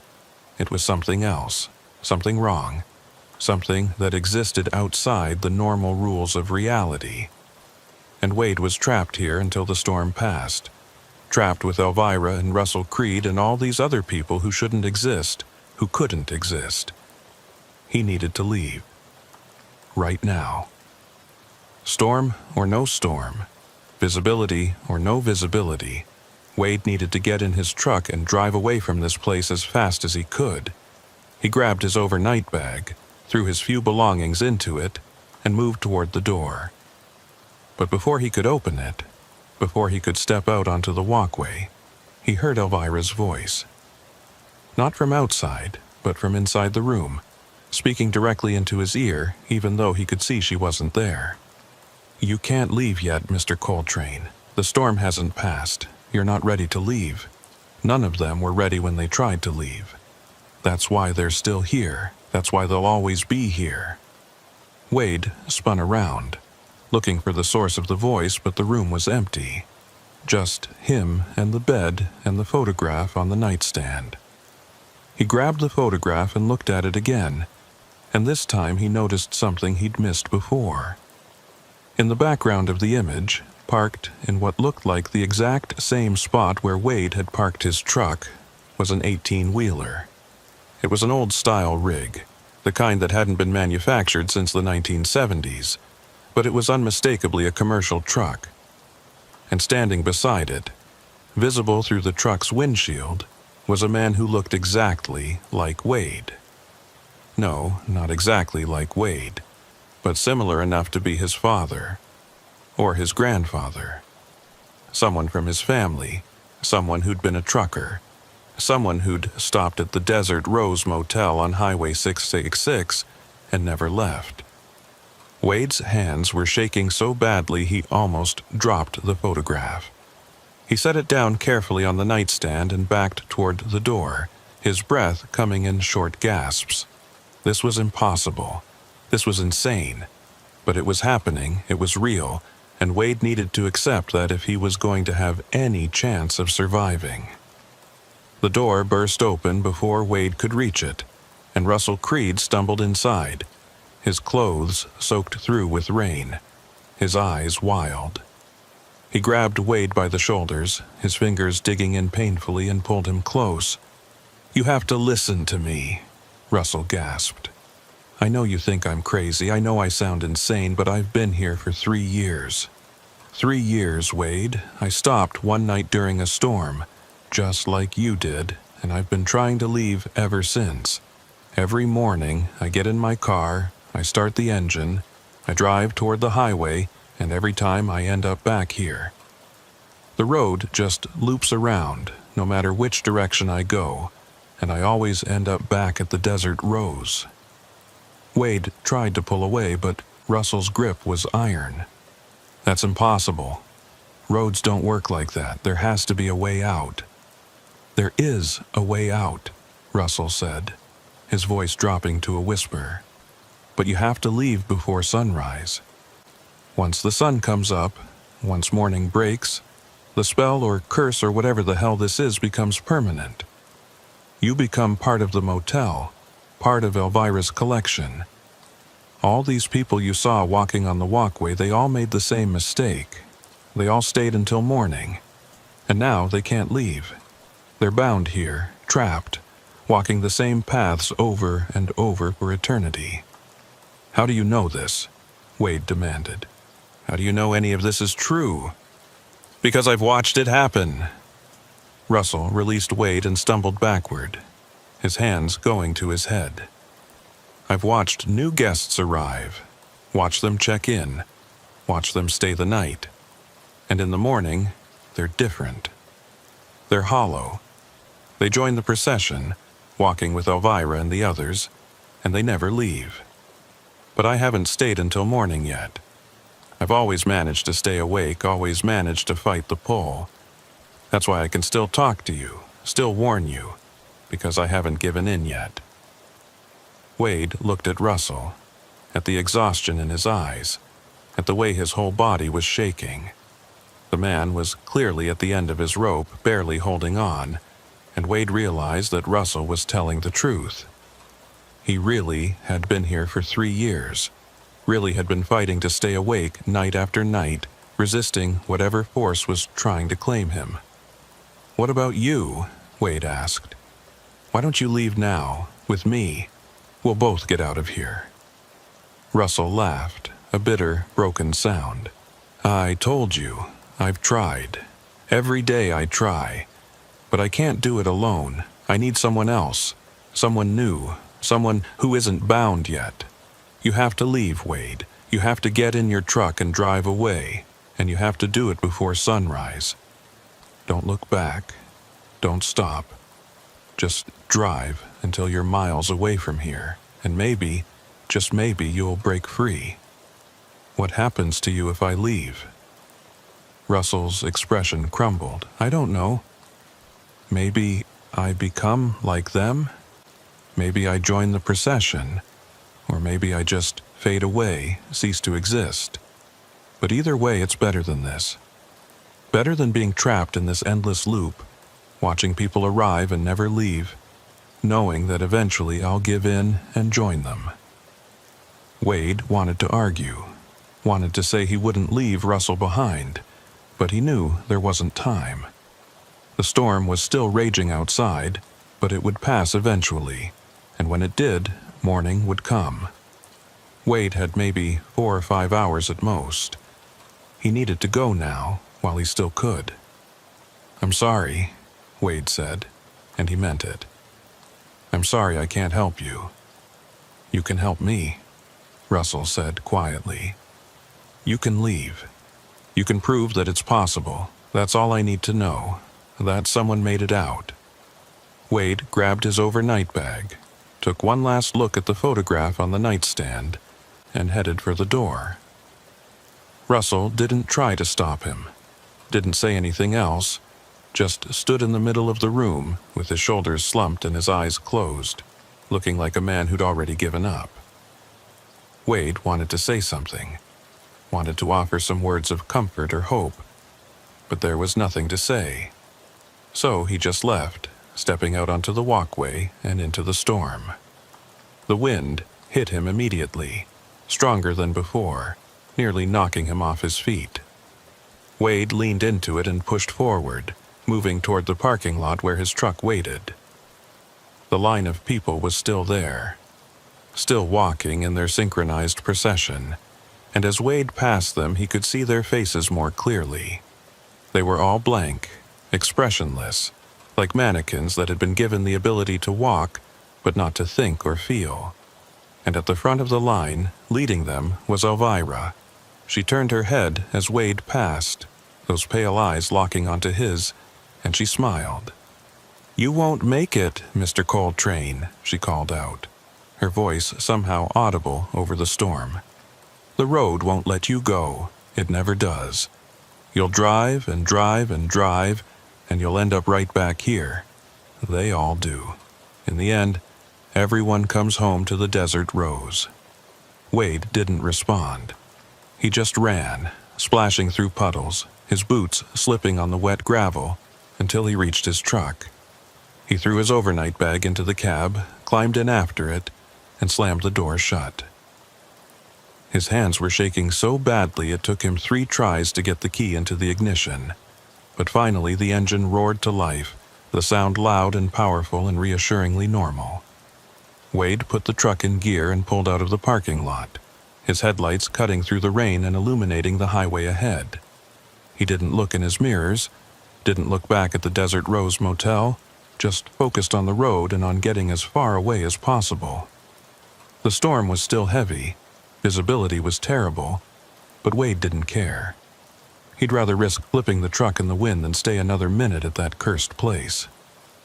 He drove for what felt like hours, the white lines of the highway disappearing and reappearing in the rain, the desert a black void on either side of him. Wade watched the mile markers, counting them off, trying to calculate how far he'd come from the motel. 10 miles, 20 miles, 30 miles. He should be far enough away by now. He should be safe. But then he saw it. Up ahead, glowing through the rain, a neon sign spelling out Desert Rose in faded pink letters. And beneath it, flickering between vacancy and no vacancy, that smaller sign that Wade had sworn he'd left behind. Russell Creed had been right. The road looped back. No matter how far Wade drove, no matter which direction he went, he always ended up back at the Desert Rose Motel. Wade slammed on his brakes, the truck skidding slightly on the wet pavement, and sat there staring at that sign in disbelief. This wasn't possible. He'd been driving in a straight line, had watched the mile markers increasing, had seen the road stretching out before him. There was no way he could be back at the motel. No way at all. But there it was. And standing in the parking lot waiting for him was Elvira Dunn. Wade sat in his idling truck, staring at Elvira through the rain-streaked windshield, his mind refusing to accept what his eyes were telling him. He'd driven for at least 40 minutes in a straight line, had watched the mile markers click past, had felt every bump and curve of the highway beneath his tires. There was no physical way he could be back at the Desert Rose Motel. The laws of physics, of geography, of basic reality itself wouldn't allow it. But here he was, and there she stood, waiting for him like she'd known all along that he would return. Elvira raised one hand in a slow wave, a gesture that might have been friendly if not for the expression on her face. She was smiling, but it was the kind of smile that belonged on a predator, all teeth and cold satisfaction. Wade's first instinct was to throw the truck into reverse, to back away from the motel and try a different direction, any direction that wasn't forward. But even as the thought formed, he knew it was pointless. Russell Creed had tried every direction, had tried every possible combination of turns and routes, and he'd always ended up back here. The Desert Rose wasn't just a motel.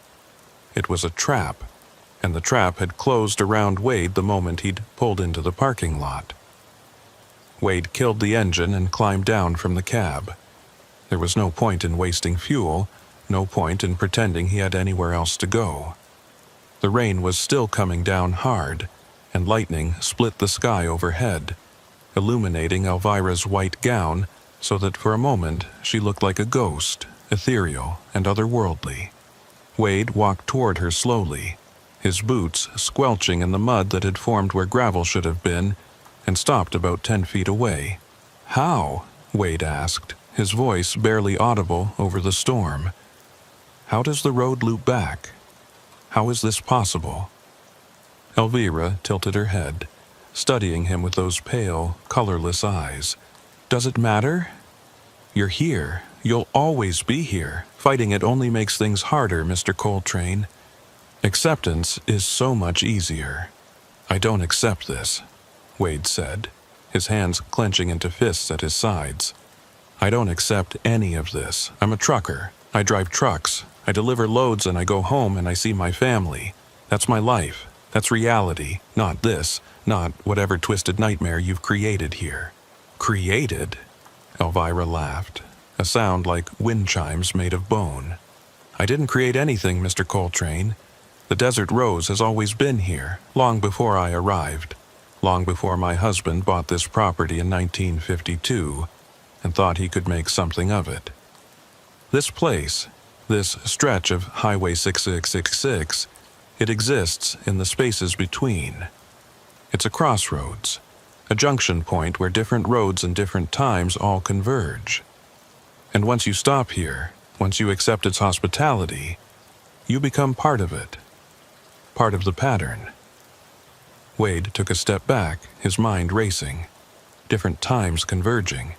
That would explain the photograph, explain why Russell Creed could be in an image from the 1950s and still be here now, barely aged. It would explain the procession of people in clothes from different eras, all of them trapped in the same endless loop. But understanding it didn't help Wade escape it. "Russell Creed said I have until sunrise," Wade said. "He said if I can get away before morning, I won't be bound here. Is that true?" Elvira's smile widened. "Mr. Creed has been here longer than most. He's learned some of the rules, figured out some of the patterns. Yes, sunrise is significant. Once dawn breaks over the Desert Rose, once you've spent a full night under its roof, the binding becomes permanent. You become part of the motel, part of me, part of everything that waits here in the between spaces. But you've already tried to leave, Mr. Coltrane. You've already discovered that the road won't let you go. So what makes you think you can escape before sunrise?" Wade didn't have an answer for that. He'd tried driving away and ended up right back here. If the road itself was part of the trap, if every direction led back to the Desert Rose, then what options did he have? He could try going off-road, driving across the open desert, but his truck wasn't equipped for that kind of terrain, and he'd probably just get stuck or damage his rig. He could try walking, but on foot in a storm like this, he wouldn't make it more than a few miles before exhaustion or exposure got him. Every option seemed designed to fail, designed to keep him here until morning came and the trap closed permanently. "There has to be a way," Wade said, more to himself than to Elvira. "There has to be something I can do." "There is," Elvira said softly. "You can stop fighting. You can come inside, go back to your room, and rest. When morning comes, you'll join the others, and you'll finally understand what the Desert Rose really is. You'll understand why people stay here, why they walk the paths I set for them, why they serve the motel. It's not a curse, Mr. Coltrane. It's a purpose. It's belonging to something larger than yourself. It's prison, Wade said. You're keeping people prisoner here against their will. Am I? Elvira spread her arms, gesturing at the motel, at the storm, at everything around them. Look at them, Mr. Coltrane. Look at the guests who walk these paths. Do they look unhappy to you? Do they look like they're suffering? Wade thought about the blank faces he'd seen, the expressionless procession moving in mechanical synchronization. They hadn't looked unhappy, but they hadn't looked happy either. They'd looked empty, hollow, like someone had scooped out everything that made them human and left only the shell behind. That wasn't peace. That wasn't contentment. That was erasure. Where's Russell? Wade asked, changing tactics. What happened to him after I left my room? Mr. Creed is resting, Elvira said. He's been fighting for so long, resisting for so long. Tonight, I think he'll finally give in. Tonight, I think he'll finally accept his place here. I want to see him. Why? So he can fill your head with more desperate schemes? So he can convince you there's still hope when there isn't. Mr. Creed has been here for 3 years, and in all that time he hasn't managed to leave. What makes you think you'll succeed where he's failed? Because I have to, Wade said simply. Because I have a life out there. People who depend on me. Places I need to be. I can't just disappear. I won't. Elvira studied him for a long moment, and something shifted in her expression. For just a second, Wade thought he saw something human there, some flicker of the woman she must have been before whatever had happened to her in this place. But then it was gone, replaced by that cold, predatory smile. Very well, Elvira said. You want to see Mr. Creed? Room 4. But I warn you, Mr. Coltrane, he's not the man you spoke to earlier. The night has been hard on him, very hard indeed. Wade didn't wait for further permission. He turned and walked toward Room 4, his boots splashing through puddles, the rain soaking through his jacket and chilling him to the bone. He could feel Elvira watching him, could feel her eyes on his back like a physical weight. But he didn't look back. He just kept walking until he reached Room 4 and pounded on the door. Russell Creed, open up, it's Wade. There was no answer. Wade tried the door handle and found it unlocked. He pushed it open and stepped inside, and what he saw made his stomach turn. The room was identical to his own. Same furniture, same layout, same faded floral bedspread. But covering every surface, written in what looked like marker, or maybe blood, were words. Hundreds of them, thousands maybe, covering the walls and the dresser and even the ceiling. The same phrases repeated over and over in increasingly frantic handwriting. Can't leave, can't escape, road loops back, sunrise coming, don't fall asleep, don't give in, can't leave, can't escape. And in the middle of it all, curled up on the bed in a fetal position, was Russell Creed. His eyes were open but unfocused, staring at nothing, and his lips were still moving in that same desperate mantra Wade had seen through the window. But now there was no sound, just the silent movement of his mouth forming words that had lost all meaning through endless repetition. Wade knelt beside the bed, putting his hand on Russell's shoulder. Hey, Russell, can you hear me? It's Wade. I came back. I tried to leave, but the road brought me back, just like you said it would. Russell's eyes shifted slightly, focusing on Wade's face, and for a moment there was recognition there. His hand shot out and grabbed Wade's wrist with surprising strength, pulling him closer. 3 years, Russell whispered, his voice barely audible. 3 years I've been writing on these walls. 3 years I've been trying to map it, trying to understand the pattern, and I finally figured it out, Wade. I finally understand how the trap works. Tell me, Wade urged. Tell me how to break it. Russell's grip tightened painfully. You can't break it, not from inside. The desert rose exists in a pocket, a fold in space and time. Every road that leads away from here just curves back into itself, like a Mobius strip. You drive forward, but you're actually driving in a circle so tight you can't perceive the curve. That's why you end up back here. That's why everyone ends up back here. Then how do I get out? There has to be a way. You said sunrise was the key, that I could escape before dawn. That's what I thought, Russell said, his eyes filling with tears. That's what I believed for 3 years. But I was wrong, Wade. I was wrong about all of it. There is no escape. There is no way out. The only way to leave the desert rose is to become part of it, to let it absorb you, to join the procession and walk Elvira's paths until you forget you were ever anything else. Wade felt something break inside him, some last vestige of hope crumbling into dust. No, I don't accept that. There has to be something, some way to fight back. Russell released Wade's wrist and rolled over, turning his back to him. Fight then. Fight all you want. I'm done fighting. When the sun comes up, I'm going to walk outside and join the others. At least then the struggling will stop. At least then I'll have peace. Wade stood up, backing away from the bed, his mind reeling. Russell had given up. After 3 years of resistance, 3 years of trying to find a way out, he'd finally surrendered. And if Russell, who'd had 3 years to study the problem, couldn't find a solution, what chance did Wade have?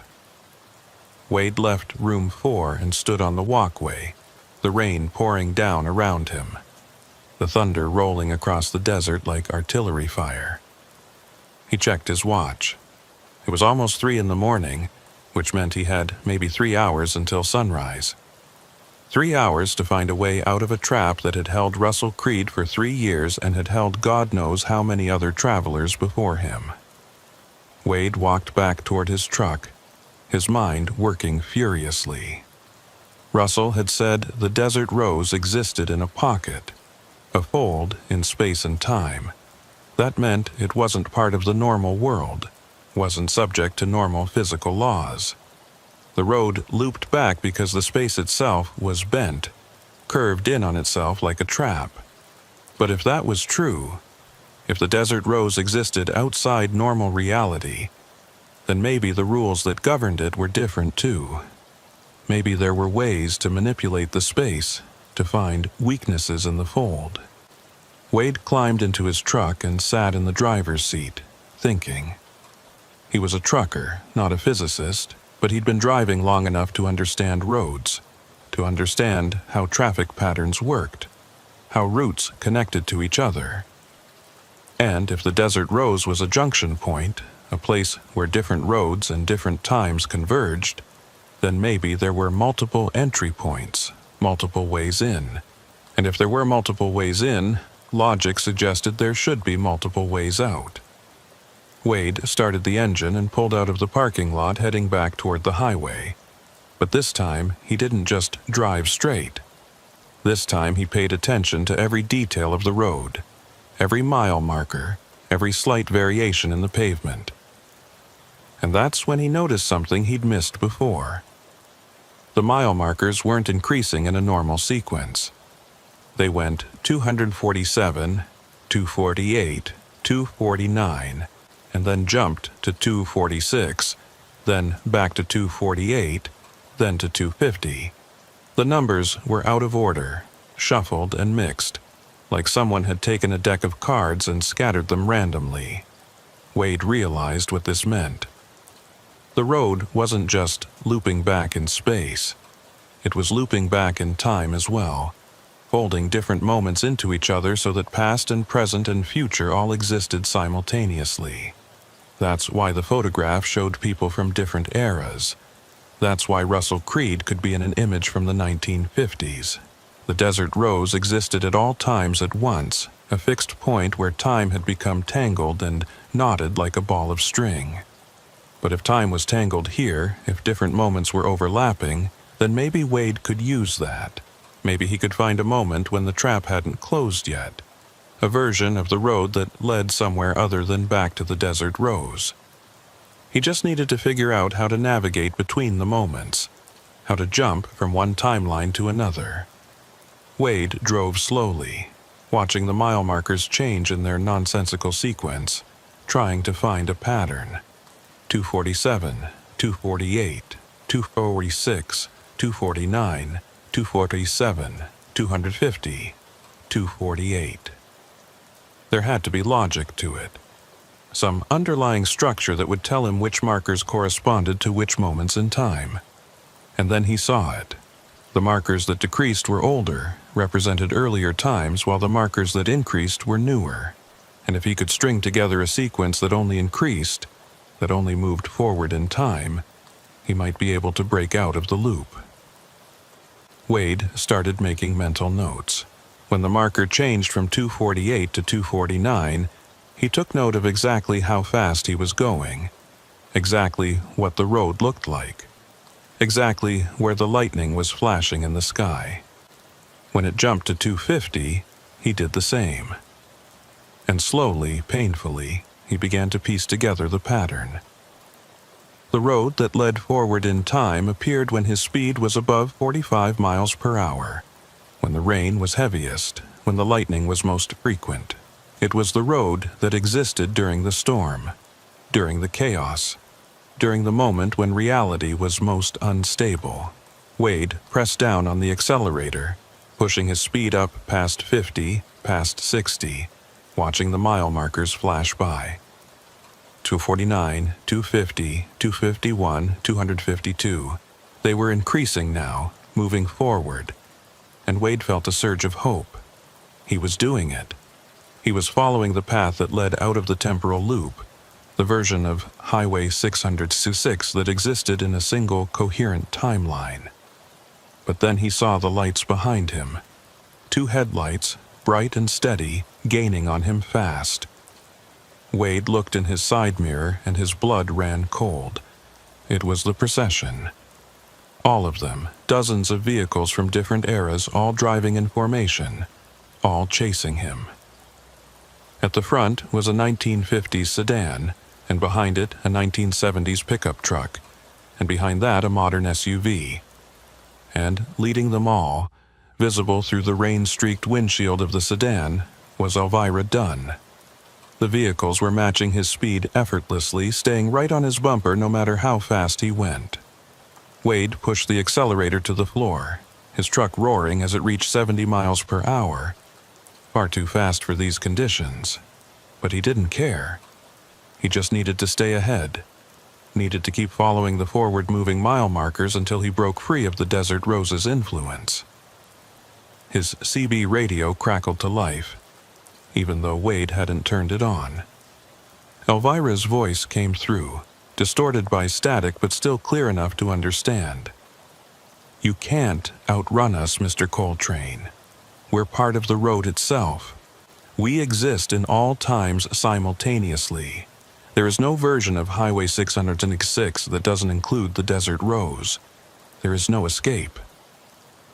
Wade grabbed the CB mic and keyed it, his voice coming out as a roar. "Watch me!" The mile markers were still increasing. 253, 254, 255.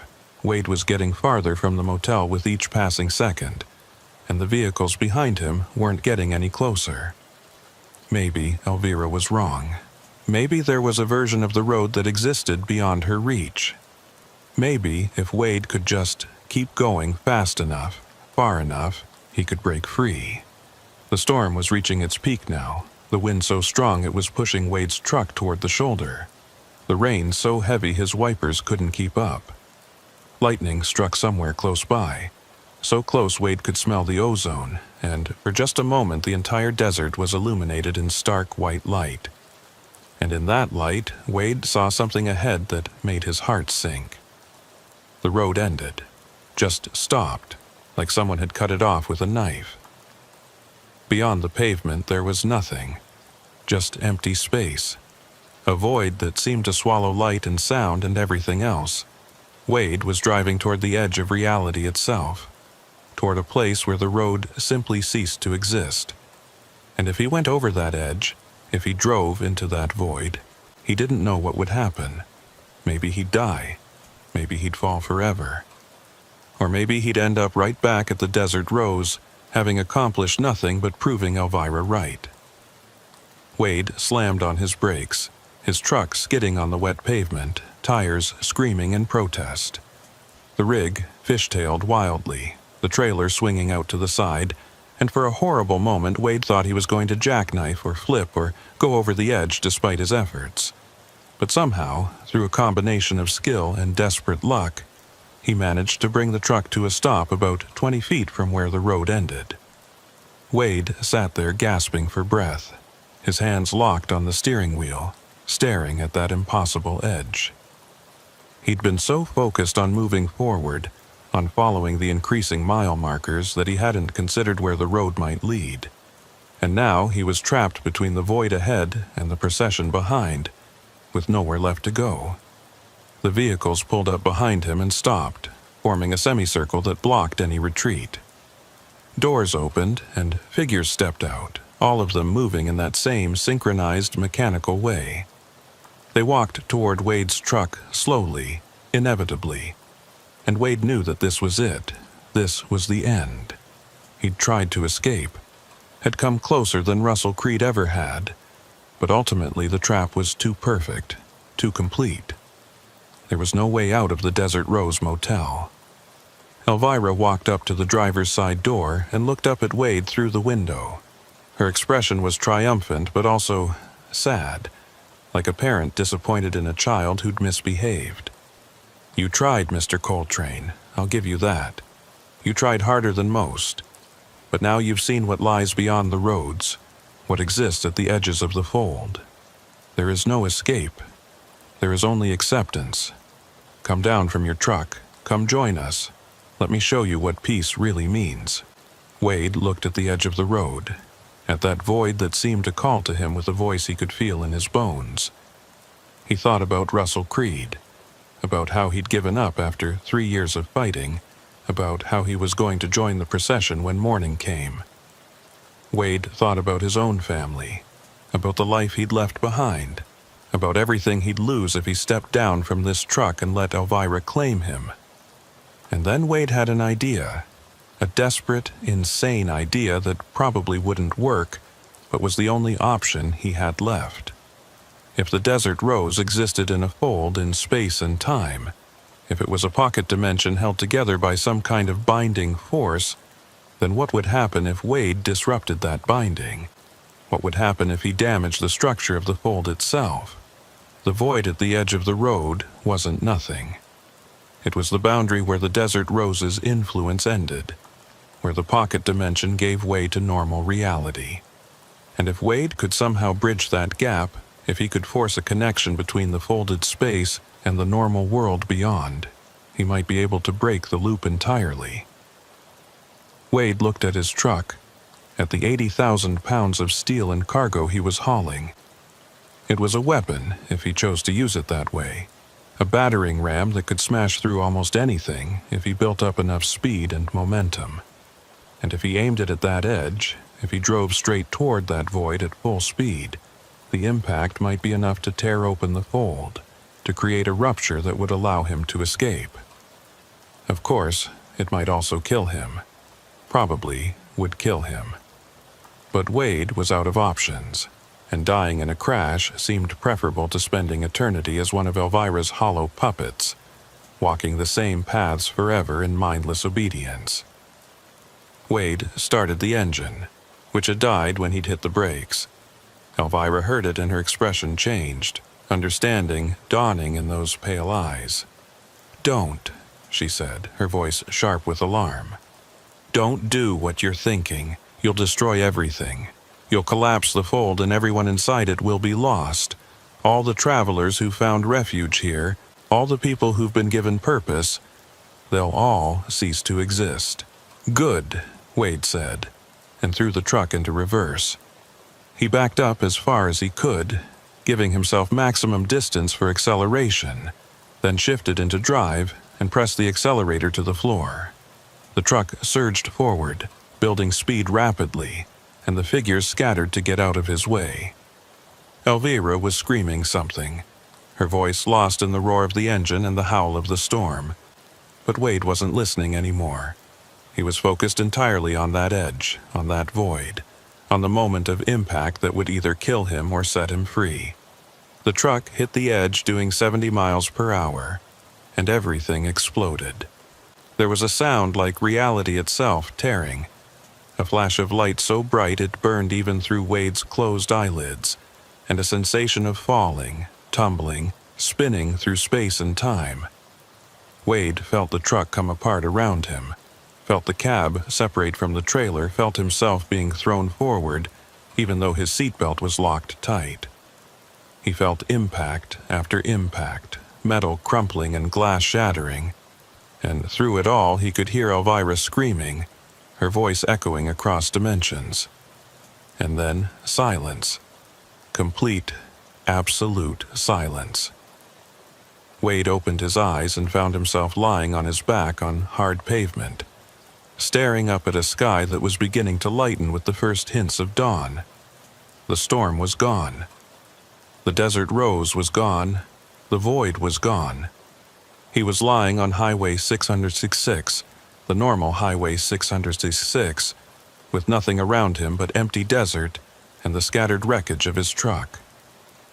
Wade sat up slowly, checking himself for injuries. His body ached everywhere, and he was pretty sure he had a few cracked ribs, but he was alive. He'd survived the crash, survived the collapse of the fold, survived the Desert Rose Motel. He looked around for any sign of Elvira, or the procession, or any indication that the temporal loop had followed him back to normal reality. But there was nothing. Just him and the dawn and the open road. Wade climbed to his feet and started walking. His truck was totaled, his cargo scattered across a quarter-mile of highway, but he was free. He'd escaped. He'd done what Russell Creed couldn't do, what hundreds of other travelers probably couldn't do. He'd broken the trap and survived. As the sun rose over the desert, Wade walked north along Highway 666, following the mile markers that now increased in proper sequence. He walked for 2 hours before a highway patrol officer spotted him and pulled over, offering him a ride to the nearest town. Wade accepted gratefully, climbing into the warm police cruiser and trying to figure out how to explain what had happened without sounding insane. "You okay, buddy?" the officer asked, studying Wade's bruised and battered appearance. "Looks like you've had a rough night." "You could say that," Wade replied. "My truck went off the road during the storm. I crashed trying to avoid something on the highway." "What were you trying to avoid?" Wade thought about Elvira, about Russell Creed, about the Desert Rose Motel and everything he'd seen there. He thought about the procession of hollow-eyed travelers and the fold in space and time and the void at the edge of reality. But he knew no one would believe any of that. Knew he'd sound like he was suffering from head trauma or shock if he tried to explain. "A deer," Wade said finally. "I swerved to avoid a deer."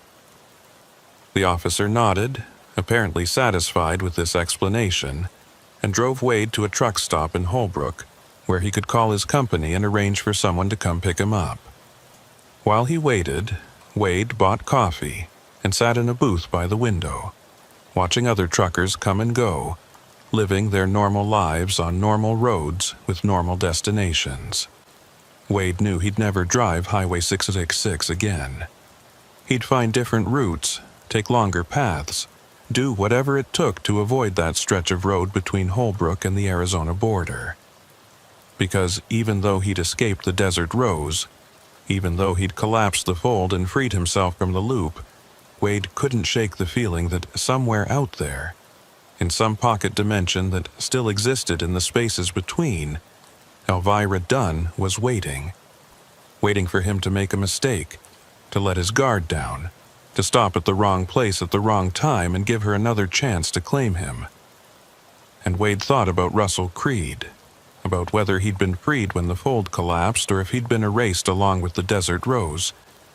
Wade hoped it was the former. Hoped that Russell was out there somewhere living a normal life and finally getting the rest he'd been denied for 3 years. But Wade suspected it was the latter. Suspected that Russell and all the other trapped travelers had ceased to exist when Wade destroyed their prison. Wade would have to live with that guilt, would have to accept that his freedom had come at the cost of everyone else's existence. It was a price he hadn't wanted to pay, but it had been the only way out. And in the end, Wade had chosen his own survival over theirs, had chosen to collapse the fold and risk destroying everyone inside it rather than join them in eternal captivity. As Wade sat in that truck stop booth, drinking his coffee and watching the sunrise paint the desert in shades of gold and orange, he wondered if he'd made the right choice. He wondered if Russell would have wanted Wade to save him that way, by erasing him from existence. He wondered if the other travelers, the ones in the procession with their blank faces and hollow eyes, had been better off trapped in the Desert Rose than they would have been scattered across time and space when the fold collapsed. But Wade would never know the answers to those questions. All he knew was that he'd survived, that he'd escaped, and that every night for the rest of his life he'd dream about a motel that shouldn't exist, and a woman in a white gown who smiled with too many teeth. Highway 606 still exists, still cuts through the Arizona desert, still carries truckers and travelers from one place to another. But sometimes, late at night when the storms roll in, drivers report seeing lights in the distance that don't correspond to any town or truck stop on the maps. They report seeing a neon sign that spells out Desert Rose, flickering between vacancy and no vacancy. And some of them, exhausted and desperate for shelter, pull off the highway and follow those lights. They're never seen again. Wade Coltrane knows this because he tracks the reports, monitors the forums where truckers share their stories, watches for any mention of the Desert Rose. He knows that collapsing the fold didn't destroy Elvira's trap, didn't free the travelers who were caught there. It just moved it, shifted it to a different location or a different time, and now it's out there waiting for new guests. And sometimes, when Wade is driving at night and the weather turns bad, he sees those lights too. He sees that neon sign beckoning to him, promising shelter and rest, and an end to the endless miles. But Wade never stops. He just drives past, his hands white-knuckled on the steering wheel, his eyes fixed on the road ahead. Because Wade Coltrane learned the hard way that some places don't want to let you leave. Some places exist in the spaces between reality and nightmare, waiting for travelers who are lost or desperate or just unlucky enough to stop at the wrong place at the wrong time. And the Desert Rose Motel is still out there, somewhere on Highway 606, waiting for its next guest.